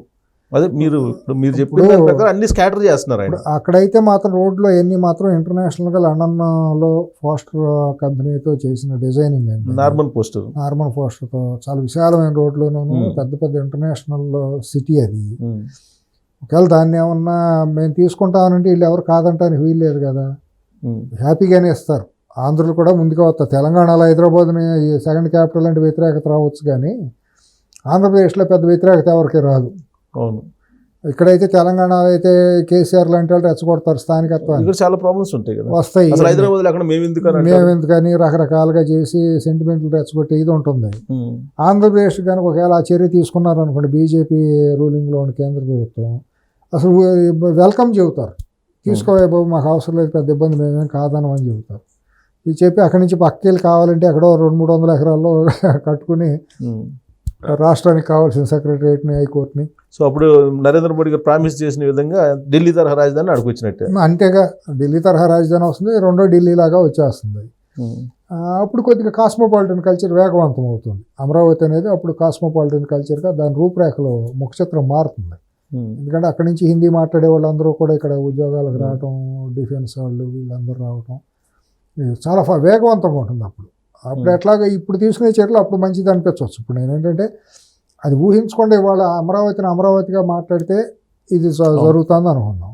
ఒకవేళ అమరావతిని కనుక రేపు ఢిల్లీ తర్వాత రెండో రాజధానిగా కనుక ప్రకటించేటట్టయితే మాత్రం ఆ రూపురేఖలు వేరు, ఇప్పుడు తీసుకునే చర్యలు సబబు అవుతాయి. అప్పుడు అంతేగా, ఇప్పుడు చంద్రబాబు నాయుడు గారు ఏదైతే స్కాటర్ చేస్తున్నారు అప్పుడు సబబు అవుతాయి. అవన్నీ కూడా విశాఖపట్నం, తిరుపతి ఇవన్నీ కూడా సమాంతరంగా పెరుగుతూ ఉంటాయి. ఇదేంటంటే కాస్మోపాలిటన్ కల్చర్ వచ్చేస్తుంది కాబట్టి జనరల్గా పెద్ద ఇబ్బంది ఏం కాదు, చాలా వేగవంతంగా మైగ్రేషన్ ఉంటుంది. సో పొలిటికల్గా కూడా బీజేపీ వాళ్ళకి అక్కడ ఎగ్జిస్టెన్స్ వస్తుంది. పొలిటికల్గా ఉండేటప్పుడు ఆటోమేటిక్గా మీకు గ్రిప్ వచ్చేస్తుందిగా, కల్చరల్ గ్రిప్ ఏర్పడిపోతుందిగా. సౌత్ ఇండియా మీద కల్చరల్ గ్రిప్ అనేది ఒకటి ఏర్పడి. ఇప్పుడు ఏంటంటే మనకు తేడా ఏంటంటేనండి, north India south India variation ఏంటంటే హిందీ ఒకటి, కల్చరల్. అవును. వాళ్ళ థింకింగ్ వేరు, సౌత్ ఇండియన్ థింకింగ్ వేరు. అది ఆ బారియర్ పోవాలి అని అంటే కల్చరల్ ఇది అనేది రావాలి, ఇంటరాక్షన్ అనేది జరగాలి. ఆ చర్యలు మరి బీజేపీలో ఉన్నటువంటి మేధావులు మనువాద సిద్ధాంతాన్ని ఆ పసన పట్టిన వాళ్ళు ఉంటారు కదా, అది సపరేట్ సబ్జెక్ట్ అనుకోండి. వాళ్ళు కనుక కాదు మనం దేశాన్ని మొత్తాన్ని ఒకే తాటి మీద తీసుకురావాలి, ఈ ద్రవిడ ఆర్య అనే సిద్ధాంతాలు, అదే కదా వాళ్ళ కాన్సెప్ట్ కూడా, ఆ, ఒక దేశం ఒక భావన, ఒక భావన, ఒక ఒక దేశం భాష, ఒక ఒక భావన భాష. మంచిది అది. ఆ. ఎందుకంటే ఇది వైశిష్ట్యత కలిగినటువంటి దేశం సిఎస్ గారు. వివిధ భాషలు, వివిధ ఫుడ్, వివిధ ఆచార వ్యవహారాలు ఉన్నాయి. ఇవాళ ఇది కొన్ని జాతులు, కొన్ని రాజ్యాల సమ్మేళనం, కానీ ఇది భారతదేశం అంతా ఒక దేశం అని అంటానికి టెక్నికల్గా కాదు. ఇప్పుడు ఆంధ్ర మన ఫుడ్ వేరు, ఇంకొక ఫుడ్ వేరు, ఇంకొక దేశం వేరు, ఇంకొక భాష వేరు. కానీ వీటన్నిటిని కల్పించేది వాళ్ళ దాకా మనకు కల్పించింది ఏంటంటే కల్చర్. రామాయణం, భారతం ఇటువంటి గ్రంథాలు ఇవన్నీ కూడా కల్పించినాయి మనం టెక్నికల్గా. ఇవాళ కల్పించింది ఇంకా బాగా బలంగా చేయాలి అని అంటే ఇటువంటిది బాగా తోడ్పడుతుంది. సో మీరు అన్నట్టు ఒకవేళ ఈ డెసిషన్ తీసుకుంటే మీరు భావిస్తున్నా, లేదంటే చాలామంది భావిస్తున్నంటే రెసిడ్యూ ఏదైతే ఉందో జగన్మోహన్ రెడ్డి గారి రూపంలో అది క్లోజ్ అయినట్టేనా? టోటల్గా ఎరాడికేట్ అయిపోతుంది. 100% ఎరాడికేట్ అవడానికి ఇది ఇప్పుడు అది ఉండకూడదండి. ఎన్ని బీజేపీకి నష్టం అండి. టెక్నికల్గా వాళ్ళు ఆలోచిస్తట్లేదు, కానీ మరి ఎందుకు ఆలోచిస్తున్నారో తెలియదు. కానట్ట వాళ్ళు ఎంత త్వరగా ఈ అవినీతి సామ్రాట్లను లోపల ఇస్తే అంత వాళ్ళకి కడిగిన ముచ్చాలాగా వాళ్ళకి ప్రజల్లో ఒక ఇది పెరుగుతుంది. అమరావతి అనేది పరిష్కారం దానికి, అంతేనా? దేశ రెండో రాజధాని అమరావతి పరిష్కారమే కాకుండా ముందు వీళ్ళని బయట ఉంచకూడదు. అవినీతి పరులని ఎవరైతే ప్రజాధనాన్ని కొలగొట్టారో కళ్ళ ముందు లక్షల కోట్ల రూపాయలు ప్రాంతం పేరుతో, కులం పేరుతో ఎవరైతే చేస్తున్నారో, కుటుంబాలని అడ్డం పెట్టుకుని వారసత్వాల పేరుతో చేస్తున్నారో, ప్రజాహితాన్ని పక్కన పెట్టి ఆ కుటుంబాలు ఉండకూడదండి పొలిటికల్గా. అదే ఇప్పుడు అది చేస్తే వీళ్ళ ప్రాబ్లం తగ్గిపోతుంది అంటారా? తగ్గిపోతుందిగా, అంటే డైల్యూట్ అయిపోతుంది కదా. డైల్యూట్ అయిపోతుంది శుభ్రంగా. అది అన్ని రకాలుగా అన్నిటికీ ఒకటే ముందు జెండా తెలుసు మాత అన్నట్టు అది ఆలోచన మంచిదే. బట్ అది వస్తుందని నేనైతే వ్యక్తిగతంగా అయితే నేను ఇది లేదు. ఒకవేళ అటువంటిది అంటే ఇక్కడ చిన్న పాయింట్ ఏంటంటే గెజిట్ ఇవ్వలేదు ఇంతవరకు. యాక్చువల్గా అది టైం అయిపోయింది 2024కి.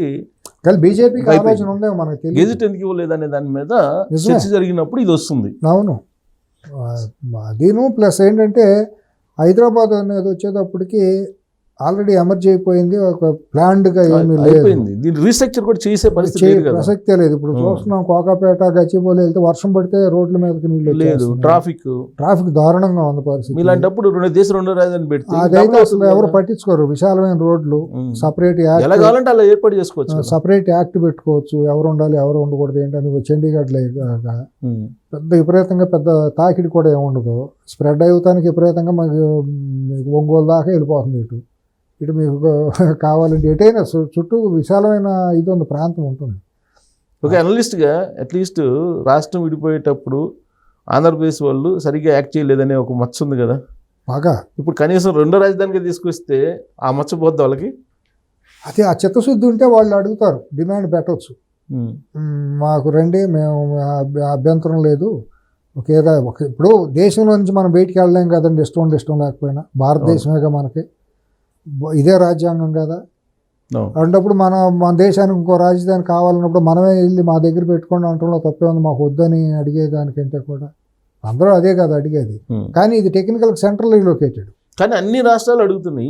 ఆంధ్రప్రదేశ్ మాత్రం మద్రాస్ అనేది మాత్రం వెళ్ళరండి, టెయిల్ ఎండ్లో ఉంటుందండి. అడగొచ్చు కానీ తప్పేం లేదు. అలా రెజల్యూషన్ పాస్ చేశారు. బెంగళూరు అనేది ఆల్రెడీ ప్రపంచంలోనే కంజెస్టెడ్ సిటీలుగా ఒకటి తయారైపోయింది. చాలా ఘోరమైన సిటీగా అయిపోయింది. ఇవాళ ట్రాఫిక్ అనేది అన్బేరబుల్గా ఉంది పరిస్థితి. ఉన్నంతలో కొంతవరకు ఏంటంటే ఈ ప్రాంతమే ఇదిగా ఉంది. ఢిల్లీ అనేది పొల్యూటెడ్, బాంబే అనేది పనికిరాదు, కలకత్తా అనేది కూడా పెడైపోయింది. ఆల్రెడీ నార్త్కి అవసరం లేదు కాబట్టి సౌత్లో ఓన్లీ హైదరాబాద్ ఆర్ అమరావతి అనేది రీజనబుల్గా ఉంటుంది. హైదరాబాద్లో ఏంటంటే కొత్తగా ఎమర్జ్ అవ్వాలంటే కూడా కష్టమే. ట్రాఫిక్ ఇదంతా కూడా అదేంటంటే వెల్ ప్లాన్డ్, ఇంకా రెడీ టు ఇదనమాట అండి.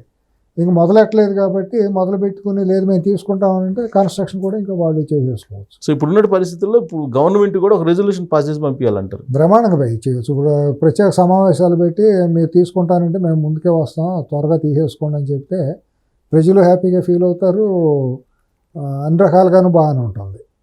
ఇప్పుడు తెలంగాణకు వచ్చేటప్పటికి వీళ్ళేమో విజయోత్సవ సభలు పెట్టుకుంటున్నారు. ఇంకొక వైపు ఏమో కేటీఆర్ గారు ఏమో వ్యతిరేకంగా సభలు పెడుతున్నారు. ఏంటి వీళ్ళ వ్యవహారం ఏంటి తెలంగాణది రాజకీయాల్లో?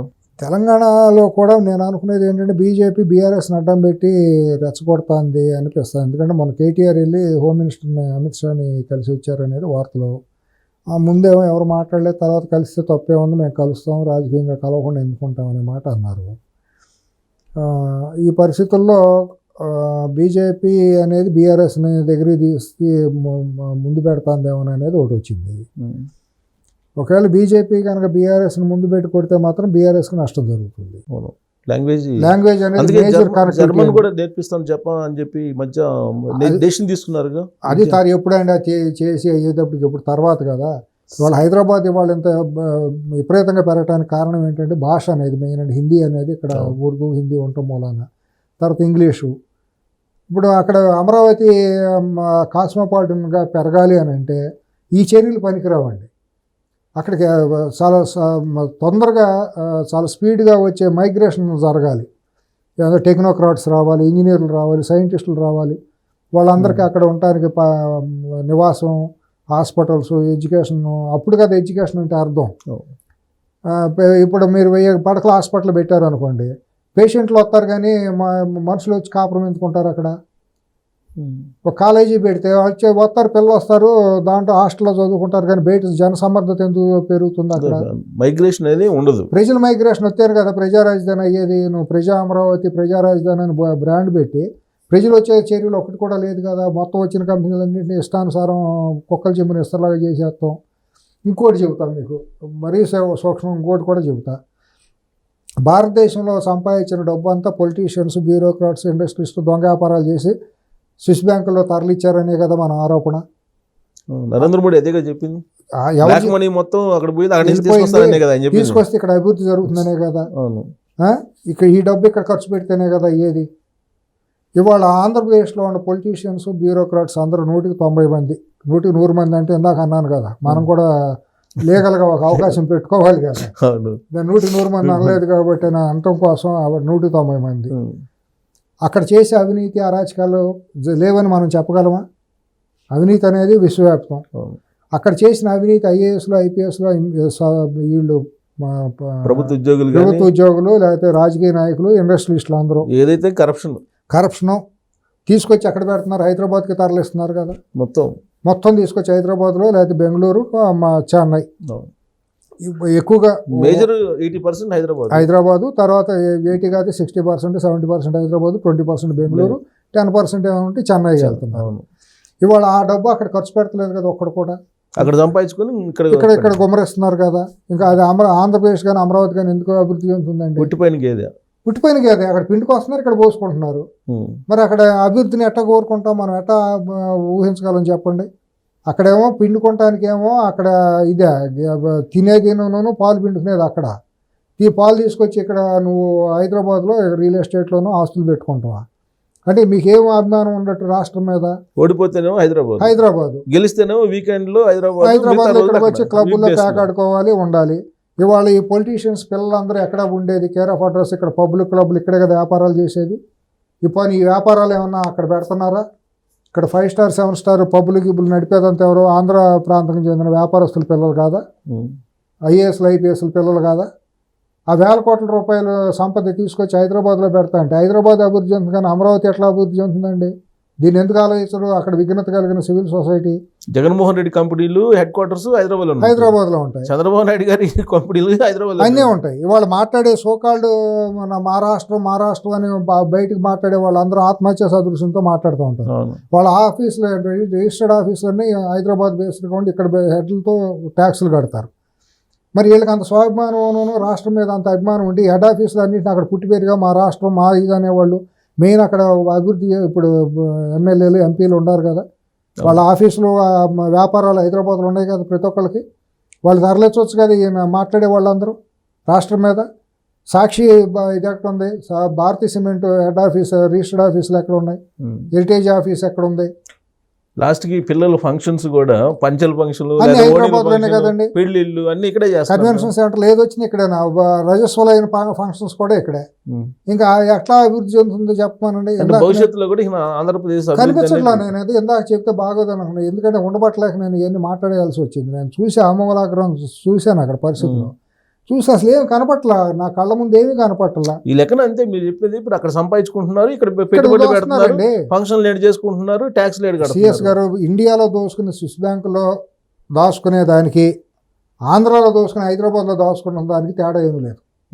ఇద్దరు దేశద్రోహులే, వీళ్ళు సంఘ రాష్ట్ర విద్రోహులే, అంతే సంఘ విద్రోహులే. వాళ్ళు తెలుగు జాతి, తెలుగు తల్లిని ఒకే తెలుగు తల్లి అనుకోండి, వాళ్ళు అక్కడ ఆంధ్రాకి నష్టం చేస్తున్నారు. వీళ్ళకి స్వాభిమానం ఎక్కడ అంటే అప్పుడు నన్ను అడుగుతానికి హక్కు లేదు, ఎందుకంటే నేను వ్యాపారం లేదు, నాకు ఇది లేదు, నాకు ఉండ వాకిలే గీకులు ఏమైనా ఉంటే నేను హైదరాబాద్లో ఉన్నాను తప్పించి నాకు అక్కడ పొలం ఇల్లు వాకిలు ఉన్నా కూడా అక్కడ ఎవరైనా ఇప్పుడు నా ఓటోళ్ళు కూడా అక్కడ ఏదైనా ఉంటే ఇట్లాంటి పరిస్థితులు ఎందుకు లేవు, ఎందుకు ఉంచుకుంటాం? అమ్ముకొని చేయడం ఉంటే పోద్దులని అయిపోతుందని అనిపిస్తుంది కదా. పెరగాలి. ఎవరైనా ప్రతి మనిషి ఏమంటుంది సుబ్బారావు గారు, ₹1,00,000 ఉంటే వచ్చే సంవత్సరానికి 10 లక్షలు అవ్వాలి, మా పిల్లలు జనరల్గా. బాగుండాలి. మనం కష్టపడేది మన పిల్లల కోసమే కదా. అది అందరూ ఎవరైనా బతుకు బెటర్ లైఫ్ కోసమే కదా ఇది చేసుకునేది. అవును. అది ఎక్కడ కనపడుతుంది మీకు? ఆంధ్రప్రదేశ్లో ఎక్కడ కనపడుతుంది అసలు? బ్రెయిన్ డ్రైన్ అయిపోతుంది కదా. గ్రామాల్లో ఉన్న వాళ్ళందరూ అమెరికాలో వేసాలు, H1 వేసాలు, ఆ వేసాలు పెట్టుకుని అటు వెళ్ళిపోయారు కదా. అవును. ఇప్పుడు ఉండాలి ఏమన్నా ఎంటర్ప్రెన్యూర్స్గా వచ్చారు అని అంటే అసలు వాళ్ళకి అవకాశాలు లేవు కదా. వాళ్ళందరూ హైదరాబాద్కి వచ్చి వెళ్ళాల్సిన పరిస్థితే కదా. టెక్నాలజీ కానివ్వండి, రీసెర్చ్ కానివ్వండి, ఇంకోటి ఏదన్నా కానివ్వండి. అసలు అక్కడ ఎందుకు పెట్టలేదు? వీళ్ళకి ఎమ్మెల్యేలకి ఎంతమందికి చిత్తశుద్ధి ఉంది? అన్ని పార్టీల వాళ్ళకి. అటువంటి వాళ్ళకి నువ్వు టికెట్లు ఎందుకు ఇవ్వాలి? ఇక్కడ హైదరాబాద్లో రియల్ ఎస్టేట్ చేయాలి, అక్కడికి వెళ్ళి ఎమ్మెల్యేగా నిలబడాలి. ఆడేం చేస్తాడు? ఇక్కడేమో బార్లు పబ్బులు పెట్టాలి, ఇక్కడ డబ్బులు తీసుకెళ్ళాలి, అక్కడ రాజకీయం చేసి అక్కడ గెలవాలి. అక్కడ ఎందుకు పెట్టుబడి పెట్టాలి? ధైర్యం చేయలేకపోతున్నారు. మళ్ళీ అదే జగన్ మరి అది వస్తాడు. ఆలోచించుకోవాలి చంద్రబాబు గారు. కానీ ఈ కూటమి ప్రభుత్వం ఎక్కడ ల్యాప్స్ వస్తుంది? నేను అడిగితే నేనేం చెబుతాను? అంటే మళ్ళీ జగన్ వస్తాడేమోనండి ఒక భయం ఉంది, అందుకే వాటి అది వైపు తీసేయాలి. ఇందాక అందుకనే ఆ విషపురుగును తీసేయాలి. తీసేయటువంటి అప్పుడు ఏదో మన స్పీకర్ గారు ఆయన పాత్రుడు గారు ఒక మాట అంటే దాని ఊరిని వైరల్ చేశారు. కరెక్ట్ ఆయన మాట్లాడింది. రాజకీయంగా అది ఉండకూడదు. ఇంకా అక్కడ ఆ రెసిడ్యూ అనేది ఉండకూడదు. రాజకీయంగా చంపేయాలి ఆ విషవృక్షాన్ని. మనమంతా కూడా అదే చేయాలి అని అంటే అభివృద్ధి జరగడంలో భాగం ప్రధానమైన ఇదేంటంటే ఆ పార్టీని రాజకీయంగా భూస్థాపన చేయాలి, ఆ వ్యక్తిని చట్టపరంగా ట్రయల్ చేయాలి. కానీ మీరు ఎంత చెప్పినా కానీ ఇప్పుడు అక్కడ పోయి ధైర్యంగా పెట్టుబడులు పెట్టడానికి కానీ, ఆస్తులు కొనుక్కోవడానికి కానీ, అక్కడికి వెళ్ళి నివసించాలని కానీ ఆలోచన ఎవరు చేయట్లేదు అంటానికి మొత్తం మీరు చెప్పిన జగన్మోహన్ రెడ్డి గారి గురించి ఒకళ్ళే కనిపిస్తున్నారు అక్కడ బొమ్మ ప్రధానమైన విలన్ అది. తర్వాత వీళ్ళ అచేతనత్వం, వీళ్ళ అనాలోచితమైన చర్యలు ప్రభుత్వం. అసలు ఈ రకంగా స్కాటర్ చేసేస్తా అంటే రాష్ట్రం ఎట్లా అభివృద్ధి చెందుతుంది? అమరావతి ఏ రకంగా ప్రజా రాజధాని అవుతుంది? అమరావతిలో ఏ రోజు 10 లక్షల మంది అవుతారు? ఇప్పుడు గుంటూరుని, విజయవాడని, తెనాలిని కలిపేసి 30 లక్షలు 40 లక్షలు అంటే అది అర్ధరహితం కదా, మీనింగ్లెస్ మాట కదా. అది వేరే ప్రాంతాల నుంచి వేరే ఉండాలి. అక్కడ మిక్స్డ్ కల్చర్ ఉండాలి. అక్కడ అసలు కాస్మోపాలిటన్ కల్చర్ రావాలి, హిందీ రావాలి, ఇంగ్లీష్ రావాలి, అక్కడ మంచి టీచింగ్ స్టాఫ్ రావాలి, స్కూల్స్ రావాలి. అవును. బయటకు వస్తే నేను ఇంటికి తిరిగి రాగలను అనేది ఒక రకమైన ఇది ఉండాలి. ఏ బట్టలు వేసుకున్నా కూడా వింతగా చూడకూడదు. అవును. ఇవాళ కల్చర్ మారిందండి. అవును. ఇవాళ హైదరాబాద్లో మనం హైటెక్ సిటీ ఏపీకి వెళ్తా అంటే టైట్ జీన్స్ వేసుకుంటారు, లేకపోతే స్లీవ్లెస్ ఆడపిల్లలు వేసుకుని వెళ్తారు. పెద్ద పట్టించుకోము ఎవరు. కల్చర్లో భాగం. ఇవాళ మీరు విజయవాడ, గుంటూరు లేకపోతే అమరావతి ప్రాంతాలు అటు తిరగమనండి, కళ్ళతో చంపేస్తారు, చూపులతో. మరి ఆ కల్చర్ మారాలంటే ఇమీడియట్గా ఫాస్ట్గా మైగ్రేషన్ జరగాలి.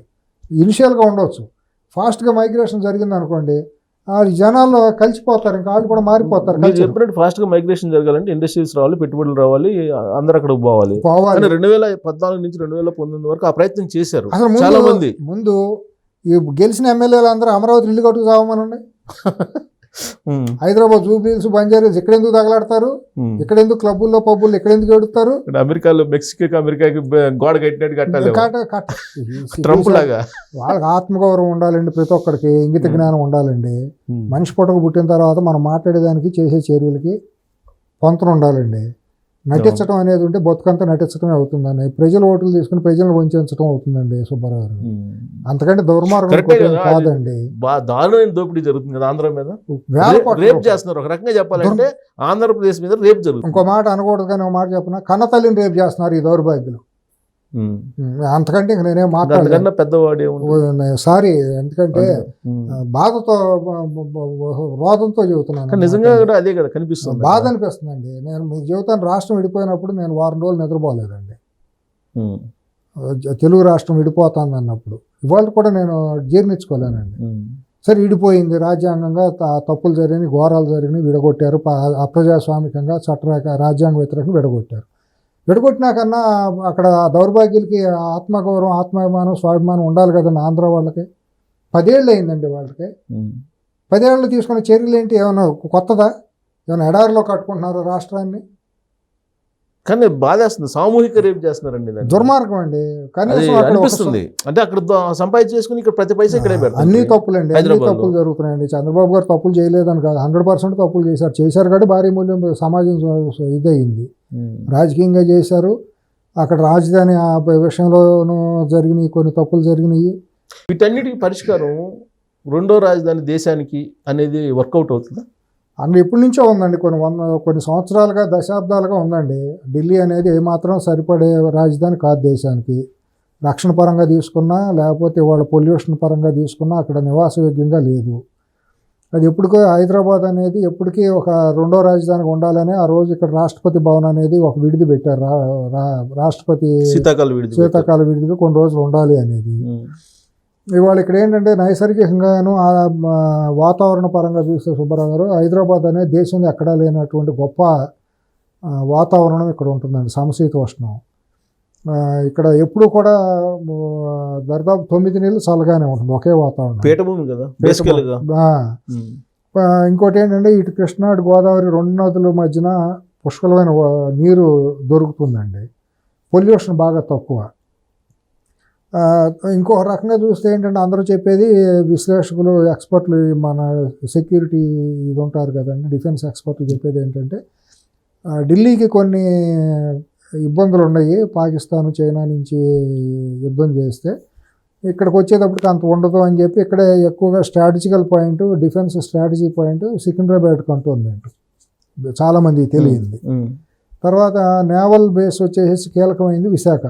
2 కూడా మన తెలుగు భూమిలో 2 కీలకమైన అంశాలు ఉన్నాయి. అందుకని ఇక్కడ డిఆర్డిఎల్ ఇవన్నీ కూడా ఇక్కడ పెట్టారు. ఇవన్నీ కూడా ఇవాళ మారిన టెక్నాలజీలో విశాఖ, ఇప్పుడు మన హైదరాబాద్కి ఢిల్లీకి పెద్ద తేడా లేదు. ఎక్కడో అమెరికాలో కూర్చొని బటన్ నొక్కినా వెళ్ళే మిసైల్స్, రేంజ్ మిసైల్స్ వచ్చేసినాయి. కాబట్టి రక్షణ పరంగా ఢిల్లీకి ఏదో థ్రెట్ అనేది మనం అది కొట్టేయచ్చు. ఆ రోజు ఉన్న టెక్నాలజీకి ఢిల్లీ అయితే 400-500 కిలోమీటర్ల, పాకిస్తాన్ నుంచి 1000 కిలోమీటర్ల కాబట్టి వచ్చి మిసైల్ వస్తే ఢిల్లీ మీద పడిపోతుంది. హైదరాబాద్ దూరం కాబట్టి అని అనడానికి లేదు. ఇవాళ కొన్ని 1000 కిలోమీటర్లు వెళ్ళే మిసైల్స్, రాకెట్ టెక్నాలజీ వచ్చేసింది కాబట్టి అది కొట్టేయచ్చు. ప్రధానంగా ఏంటంటే వాతావరణం అసలు ఏమాత్రం అక్కడ బయటకు వచ్చి గాలి పీల్చలేని పరిస్థితి. సంవత్సరానికి 6 నెలల పాటు ఇబ్బంది పడుతున్నారు. ఒక్కొక్క ఆడ, మగ, పిల్ల అందరూ కూడా రోజుకు 10 సిగరెట్లు కంటే ఎక్కువ తాగి మొన్న పేపర్లో సిగరెట్ స్మోకర్స్ కంటే కూడా ఎక్కువ ప్రమాదానికి ఇబ్బంది అయిపోయి పల్మనరీ ప్రాబ్లమ్స్ అన్ని వచ్చేస్తున్నాయి. ఉండే పరిస్థితి లేదు, అసలు నివాసం ఏమాత్రం లేదు. మాస్కులు లేకుండా బయటకు వచ్చేది, ఇళ్లలో తలుపులు వేసుకుని కూర్చునే పరిస్థితి. ఇది చాలా దారుణంగా ఉంది పరిస్థితి. ఈ పరిస్థితుల్లో ఎప్పటికైనా శ్రేయస్కరమే అది. ఎందుకంటే రెండో రాజధాని పెడితే హైదరాబాదే అవుతుంది. అందుకని ఈ మధ్య మరి ఏమన్నా తెలియకన్నారో తెలియదు కానీ పేపర్లో కూడా వచ్చింది, వరంగల్ని తెలంగాణకు రెండో రాజధానిగా మేము తయారు చేస్తాం అనే మాట కొన్ని కీలకమైన వ్యక్తుల నోటి ఏమిటో నేను విన్నాను. పత్రికల్లో కూడా వచ్చింది. తెలంగాణకి రెండో రాజధాని అన్నట్టుగా మాట్లాడారు రెడ్డి, పొంగులేటి శ్రీనివాసరెడ్డి. వాళ్ళు ఏ ఉద్దేశంతో మాట్లాడారు తెలియదు, అది దాని వెనక తెలియదు. ఇంకోటి ఏంటంటే ఎప్పటి నుంచో బీజేపీకి కూడా హైదరాబాద్ని కేంద్రపాలితం చేయాలనేది వాళ్ళ హిడెన్ ఎజెండా. దాంట్లో ఎటువంటి సందేహం లేదు. చేసేస్తే ఏంటంటే వాళ్ళకి మల్టిపుల్గా లాభం ఉంటుంది, పొలిటికల్ లాభం కూడా వాళ్ళకు ఉంటుంది. దీని కనుక చేసేస్తే ఆంధ్రాలో కూడా వాళ్ళకి ప్రయారిటీ పెరుగుతుంది కేంద్రపాలితం చేస్తే. కర్ణాటకలో కూడా వాళ్ళకి ఒక బలమైన ఇది ఏర్పడుతుంది. ఇది చాలా బలమైన సిటీ ఏర్పడిపోతుంది ఇక్కడ. కాబట్టి ఇక్కడ బేస్ నిదానంగా ఏంటంటే కనుసూపు మేరలు ఇవాళ కూడా మన పరిస్థితుల్లో మారిన మొన్న మహారాష్ట్ర ఎన్నికల తర్వాత కూడా చూస్తే ఏంటంటే ఇంకో 10 ఏళ్ల పాటు బీజేపీకి ఎదురులేదు. 100% చెప్పగలం. ఎంత విమర్శించినా ఇవాళ కాంగ్రెస్ కోలుకోలేని పరిస్థితిలో ఉంది కాబట్టి ఇంకో 10 ఏళ్ళు అనేది కళ్ళ ముందు కనీసం మనకి ఇవాళ అనిపిస్తుంది కాబట్టి రేపు పొద్దుటికి ఏంటో తెలియదు. కాంగ్రెస్ వాళ్ళు కూడా చెప్తున్నారండి ఈవీఎంలు ఉన్నంతకాలం బీజేపీ వాళ్ళు అదే అన్ని రకాలుగాను బీజేపీ వాళ్ళు ఒప్పుకుంటున్నారు, బీజేపీ వాళ్ళు వాళ్ళే ఉంటారని చెబుతున్నారు, కాంగ్రెస్ వాళ్ళు చెబుతున్నారు. అవును, అందుకని అన్ని రకాలుగా టెక్నికల్గా పొలిటికల్గా ఫైనాన్షియల్ చూసినా కూడా కనపడుతుంది. ఈ పరిస్థితుల్లో రాజధాని దీన్ని రెండో రాజధానిగా ప్రకటించడాన్ని మనం ఏమనుకుంటానికి వీలు లేదు. కేంద్రపాలితం చేశారు అని అంటే కేంద్రపాలితం చేస్తే ఇక్కడ ప్రజలు కూడా చాలా హ్యాపీ ఫీల్ అవుతారు. ఇక్కడ ఒకసారి హ్యాపీనెస్ వచ్చిందనుకోండి, హైదరాబాద్లో కనుక కేంద్రపాలితం అయిపోయింది, యూటీ అయిపోయింది అనే ఒక ఫీల్ వచ్చిందనుకోండి, ఇక్కడ ఉండే ప్రజలు ఎక్కువ మంది కర్ణాటక వాళ్ళు ఉంటారు. మీరు అబ్జర్వ్ చేశారా? కర్ణాటకలు చాలా మంది ఉంటారు. నార్త్ వాళ్ళు కూడా ఉంటారు చాలా మంది. నార్త్ కాదు అసలు ఒరిజినల్ ట్రెడిషనల్ గా ఉంటారు, సగం మొత్తం కర్ణాటక, మహారాష్ట్ర, నాందేడు ఈ ప్రాంతాల వాళ్ళందరూ వీళ్ళు ఉంటారు. ఆదిలాబాద్ ఇదంతా కూడా అదే ప్రాంతం, ఇక్కడికి వచ్చి ఉంటారు. ఆంధ్ర వాళ్ళు సరే, తెలంగాణ వాళ్ళు సరే. ఎప్పుడైతే ఇక్కడ పెరిగిందో ఆర్టిఫిషియల్గా ఏదో వెల్త్ పెరుగుతుంది కదా, కన్జ్యూమర్ రేట్లు పెట్రోల్ అవన్నీ డీజిల్ తగ్గిపోతాయి కదా, అవన్నీ అల్ప సంతోషాలు ప్రజలకు వచ్చాయి, వాల్యూస్ పెరగటం ఇవన్నీ వచ్చేటప్పటికి ఈ ఇంపాక్ట్ మీకు కర్ణాటక మీద పడుతుంది, అటు ఆంధ్ర మీద పడుతుంది. బీజేపీ మంచి పని చేసిందని రెస్ట్ ఆఫ్ ది తెలంగాణలో కూడా మీకు ఐడియా ఏర్పడుతుంది, గ్రిప్ వచ్చేస్తుంది బీజేపీ. కానీ ఇక్కడ ఏంటంటే అన్ని రాష్ట్రాలు మాకే దేశ రెండో రాజధాని కావాలని సౌత్ ఇండియాలో ఉండేటువంటి రాష్ట్రాలు కోరుకుంటున్నాయి. ఏమండి, సౌత్ ఇండియాలో ఉండేటువంటి రాష్ట్రాలు అన్నీ మాకే దేశ రెండో రాజధాని కావాలని కోరుకుంటాయి. కానీ ఎంత కోరుకున్నా కూడా ఇప్పుడు ఏం చేస్తారంటే వాళ్ళు సుప్రీంకోర్టు బెంచ్ని కూడా ఢిల్లీ మద్రాసులో పెట్టమని ఏదో వాళ్ళు ప్రపోజల్ ఏటో పంపించారు. అప్పుడు హైదరాబాద్ ఎక్కడ వెనకబడింది, ఎవరు అడగల, హైదరాబాద్ అడగల. ఒకవేళ రేపు కనుక రెండో రాజధాని అనేది కనుక చాలా సీరియస్గా రేపు జమిలీ ఎన్నికల కంటే ముందే కనుక నిర్ధారణ జరిగిపోయింది అనుకోండి, చెప్పలేము. మ్యాటర్ ఆఫ్ ది డేస్లోనే అయిపోతుంది, 1 వీక్లో అయిపోతుంది. పార్లమెంట్లో ఎన్ని బిల్లులు పెట్టలేదు ఊహించుకొని రెడీ పెట్టుకుంటారు, అనౌన్స్ చేస్తారు. మనం రాష్ట్రాల విభజన బిల్లును చూడలేదా? అన్ని చూడలేదు. బీజేపీ వాళ్ళ స్టైల్ అట్లా ఉంటుంది. చేసేస్తే సడన్ గా కూడా అనౌన్స్మెంట్ చేస్తే సుప్రీంకోర్టు బెంచ్ కూడా అప్పుడు హైదరాబాద్లో వచ్చేస్తుంది. సరే, అక్కడ పరిస్థితుల్లో 6 నెలలు ఇక్కడ 6 నెలలు అక్కడ అని అన్నారు అనుకోండి. ఈ కేంద్ర పాలితంలో ఇక్కడ ఉండి సఫికేషన్ అయ్యాకంటే ఎందుకు లేని వీళ్ళు కూడా ఏంటంటే వరంగల్ని తెలంగాణ వాళ్ళు సొంత రాజధానిగా చూసుకుంటారు. అప్పుడు ఏమవుతుందంటే అమరావతి కూడా అట్టాగే ఉంటుంది, ఒక జస్ట్ లైక్ వరంగల్ లాగానే అయిపోతుంది అది. కానీ ఇప్పుడు అది కాదు కదా, ఇప్పుడు ఎగ్జిస్టెన్స్ ఇప్పుడున్న వస్తున్నటువంటి న్యూస్ ఏంటంటే ఢిల్లీ నుంచి ఇప్పటి వరకు ఆంధ్రప్రదేశ్ రాజధాని అమరావతిని గెజిట్ ఇవ్వలేదు. గెజిట్ ప్రయత్నం చేస్తున్నామని చెప్పి నిన్న కాక మొన్న మంత్రి నారాయణ గారు చెప్పారు. పేపర్లో గెజిట్ ఎందుకు ఇవ్వలేదు అని అంటే దేశ రెండో రాజధానిగా అమరావతిని చేస్తారు, అక్కడ గ్రీన్ సిటీ ఏర్పడుతుంది, 2047 దిశగా వరల్డ్ నెంబర్ 1 సిటీ తయారు చేస్తానని చంద్రబాబు నాయుడు అంటున్నారు. మిగతా చోట్ల పొల్యూషన్ ఉంది, పొల్యూషన్ లేకుండా చేసుకోగలిగేటువంటి అవకాశం అక్కడ మాత్రమే ఉంది అనేది. ఇప్పుడు అక్కడ చేయకూడదు అని అంటారు, లేదు 40,000 ఎకరం వాళ్ళు ఆన్ హ్యాండ్ ఉంది ప్రజలది. తర్వాత అక్కడ మీకు దగ్గరగా చూసుకుంటే ఇంకా అక్కడి నుంచి పెద్ద ఎక్కువ డిస్టెన్స్ ఉండదు, డిఫెన్స్ ఇవన్నీ పెట్టుకున్నా కూడా దొనకుండా ఒక 50,000 ఎకరం పైగా ఉంది. మీకు ఇటు వస్తే సముద్ర చెరువు ఉంది, చిలకలూరుపేట నుంచి దాటితే ప్రకాశం జిల్లాలో మీకు అబండెంట్ ఆఫ్ ల్యాండ్ నల్లమల నుంచి కిందకి అంతా ఉంటుంది. మీరు అట్లాగే గుంటూరు జిల్లాలో మీరు పల్నాడు ప్రాంతంకి వెళ్ళినా కూడా చాలా ల్యాండ్ దొరుకుతుంది. అంటే పెద్ద సారవంతం కాకపోయినా మెట్ట ప్రాంతం కాబట్టి ల్యాండ్ దొరుకుతుంది.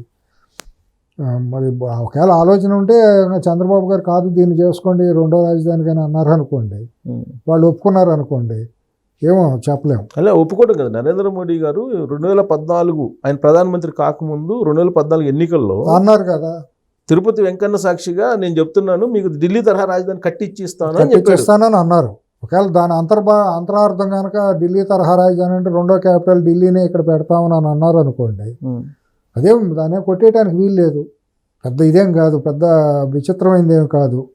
కానీ నా అంచనా ఏంటంటే ఎక్కువ మంది బ్యూరోక్రాట్స్, ఐఏఎస్లు వీళ్ళందరికీ కీలకంగా ఉంటుంది, పాలసీ మేకర్స్ వాళ్ళు ఉంటారు, అట్లాగే వ్యూహకర్తలుగా ఉంటారు కదా. అంటే వాళ్ళు కూడా అమరావతి దానికి చరిత్ర, అక్కడ బౌద్ధరాము ఇవన్నీ కూడా చూశారు. నార్త్ వాళ్ళు చూసి బ్యూరోక్రాట్స్ కూడా పిఎంఓ ఆఫీస్లో ఉన్న కొంతమంది కీలకమైన వాళ్ళు కూడా ఈ సరైన ప్లేస్ అనేది చెప్పారు అనేది కూడా ఒకటి సిఎస్ గారు వాళ్ళు బౌద్ధాన్ని వాళ్ళ ప్రమోట్ చేయరు. బౌద్ధానికి వ్యతిరేకం బీజేపీ, హిందూ మతానికి. బౌద్ధాన్ని వాళ్ళు అసలు పెరగకుండా చేయాలనేది వాళ్ళ ఆలోచన. అక్కడ పెట్టినందుకు బౌద్ధం అని కాదు, అక్కడ చరిత్ర ఉంది. కాలచక్రం ప్రపంచవ్యాప్తంగా ఏమన్నా కూడా కూడా అక్కడ ఈవెంట్స్ జరుగుతాయి. 3 సంవత్సరాలకు ఒకసారి ఏమో మూడు జరుగుతాయి. కాదు, అది ప్రపంచంలో కొన్ని ప్రాంతాల్లో 12 ఏళ్ళకు అది ఎగ్జాక్ట్ 12 అనుకుంటా, కరెక్ట్ మీరు అన్నది. మన కుంభమేళ లాగా అవును, అక్కడ కొన్ని కీలకమైన కాలచక్రం జరుగుతుంది. జరుగుతాం. వరల్డ్ మొత్తం అక్కడికి వస్తారు బౌద్ధులు. ప్రతి 3 ఏళ్ళకి ఒక చోట అట్లా తిరుగుతా ప్రపంచంలో కొన్ని ఇంపార్టెంట్ ప్లేస్లు చేసుకుంటూ వస్తారు అనుకుంటా. లాస్ట్ టైం జరిగింది ఇక్కడ దలై లామా ఇదంతా కూడా కొంచెం హిస్టరీ ఉంది అనేది కదా. తర్వాత 3000 సంవత్సరాల హిస్టరీకి అసలు కొట్టేయలేని హిస్టరీ కదా. అమరావతి హిస్టరీ అనేది ఆ ప్రాంతంది మనకి శాతవాహనుల కాలం నుంచి కళ్ళకు కట్టినట్టు కనపడుతుంది. బీజేపీ వాళ్ళు ఏం చెప్పినా ఎవరు అనుకున్న పొలిటికల్ యాంగిల్ ఆలోచిస్తారని మీకు అవగాహన ఉంది పూర్తి స్థాయిలో? 100% వాళ్ళు ఇప్పుడు హైదరాబాద్ కన్నా కూడా అమరావతిలో పెడితే పొలిటికల్ గా దక్షిణ భారతదేశంలో గెయిన్ అవ్వచ్చు అనేది వాళ్ళ ఆలోచన అంటారు. అవ్వచ్చు, చెప్పలేము. ఎందుకంటే ఇంకా బలహీనమైన రాష్ట్రం కాబట్టి ఆ ఇంపాక్ట్ తమిళనాడు మీద కూడా వెళ్ళేటట్టుంటే హైదరాబాద్ ఆల్రెడీ కొత్తగా ఎమర్జ్ అయిపోయింది. బీజేపీకి వాళ్ళు చేయాల్సిన అవసరం ఏమీ లేదు. అవును, బీజేపీ ఇక్కడ బలంగానే ఉంది. ఇక్కడ నాయకత్వ లోపమే తప్పించి స్ట్రాటజికల్ మిస్టేకే తప్పించి ప్రజల్లో వ్యతిరేకత ఏమీ లేదు. వాళ్ళు కనుక జాగ్రత్తగా ఉండి ప్రజల్లో మెజారిటీ ప్రజలు బీజేపీని వెళ్ళటానికి మన జిహెచ్ఎంసీ ఎన్నికల్లోనే వాళ్ళ ఇంట్రెస్ట్ చూపించారు. తర్వాత వాళ్ళ స్ట్రాటజికల్ పొలిటికల్ మిస్టేక్స్ మూలాన కాంగ్రెస్ని మోసుకోవాల్సి వచ్చింది మొన్న ఎన్నికల్లో. బీఆర్ఎస్కి వ్యతిరేకంగా ఉండి బీజేపీ చేతకాని పనులన్నీ చేయటం మూలాన కాంగ్రెస్ని ఇది చేసుకున్నారు. బట్ గ్రౌండ్ అయితే క్లియర్గా చాలా క్లియర్గా ఉంది. వాళ్ళ స్వయంకృతాపరాధమే తప్పించి ఇది క్లియర్గా ఉంది. ఇక్కడ కొత్తగా మొక్కలు పెట్టి మొలిపించాల్సిన అవసరం లేదు. ప్రిపేర్ చేసుకోవాల్సింది ఎక్కడ? మీకు తమిళనాడు, ఆంధ్ర, కేరళ. కాబట్టి మీకు అమరావతి అయితే యాక్సెసిబిలిటీ కొద్దిగా ఎక్కువగా ఇంపాక్ట్ మీకు తెలంగాణ, తమిళనాడు మీద కూడా ఎక్కువ ఇంపాక్ట్ వెళ్తుంది. కర్ణాటకలో కూడా మీరు కొత్తగా ప్రాపగేట్ చేయాల్సిన పని లేదు. బీజేపీ ఆల్రెడీ అక్కడ ఎమర్జ్ అయిపోయింది. ఎటు తిరిగి మిగిలిపోయేది 3 రాష్ట్రాలే సౌత్ ఇండియాలో, ఆంధ్ర, తమిళనాడు, కేరళ. ఆ మూడిట్లోనే అప్రత్యేతంగా ఆసేతు హిమాచల్ పర్యంతం వెళ్ళాలి అని అంటే మాత్రం ఒక రకంగా మరి అమరావతిని కొట్టి పారేయడానికి వీలైనటువంటి స్ట్రాటజికల్ పాయింట్ అవుతుంది. ఎయిదర్ వే పొలిటికల్ అండ్ జియో ఫిజికల్గా చూసుకున్నా కూడా వాటరు మంచి ప్లాన్డ్ సిటీగా ఆల్రెడీ చేసి ఉంది. కేంద్రానికి కూడా ఎక్కువగా ఏం అవసరం లేదు. పార్లమెంట్ బిల్డింగును ఇదే కావాలి, వాళ్ళకి కావాల్సింది పార్లమెంట్ బిల్డింగ్, సెక్రటరియట్ ఇటువంటివే కావాలి. దానికి పెద్ద లక్షలాది ఎకరాలు అవసరం లేదు. పార్లమెంట్కి వాళ్ళ ఎంపీలకు కూడా పాత రోజులు ఢిల్లీ అంటే బ్రిటిష్ వాళ్ళ టైం ఉంది కాబట్టి ఎంపీ క్వార్టర్స్ అంతా వాళ్ళు 5-10 ఎకరాల్లో విల్లాలు ఉన్నాయి. ఇప్పుడు కొత్తగా కట్టేవన్నీ కూడా అపార్ట్మెంట్ ఫ్లాట్స్ ఇచ్చేస్తున్నారు. కొత్తగా వచ్చిన ఎంపీలందరికీ కూడా 3-4 బెడ్రూమ్స్ ఫ్లాట్స్ ఇచ్చేస్తున్నారు. పెద్ద సమస్య కూడా కాదు. ఒకవేళ అమరావతిని పెట్టుకున్నా ఇంకా ఎక్స్పాండ్ అవ్వచ్చు.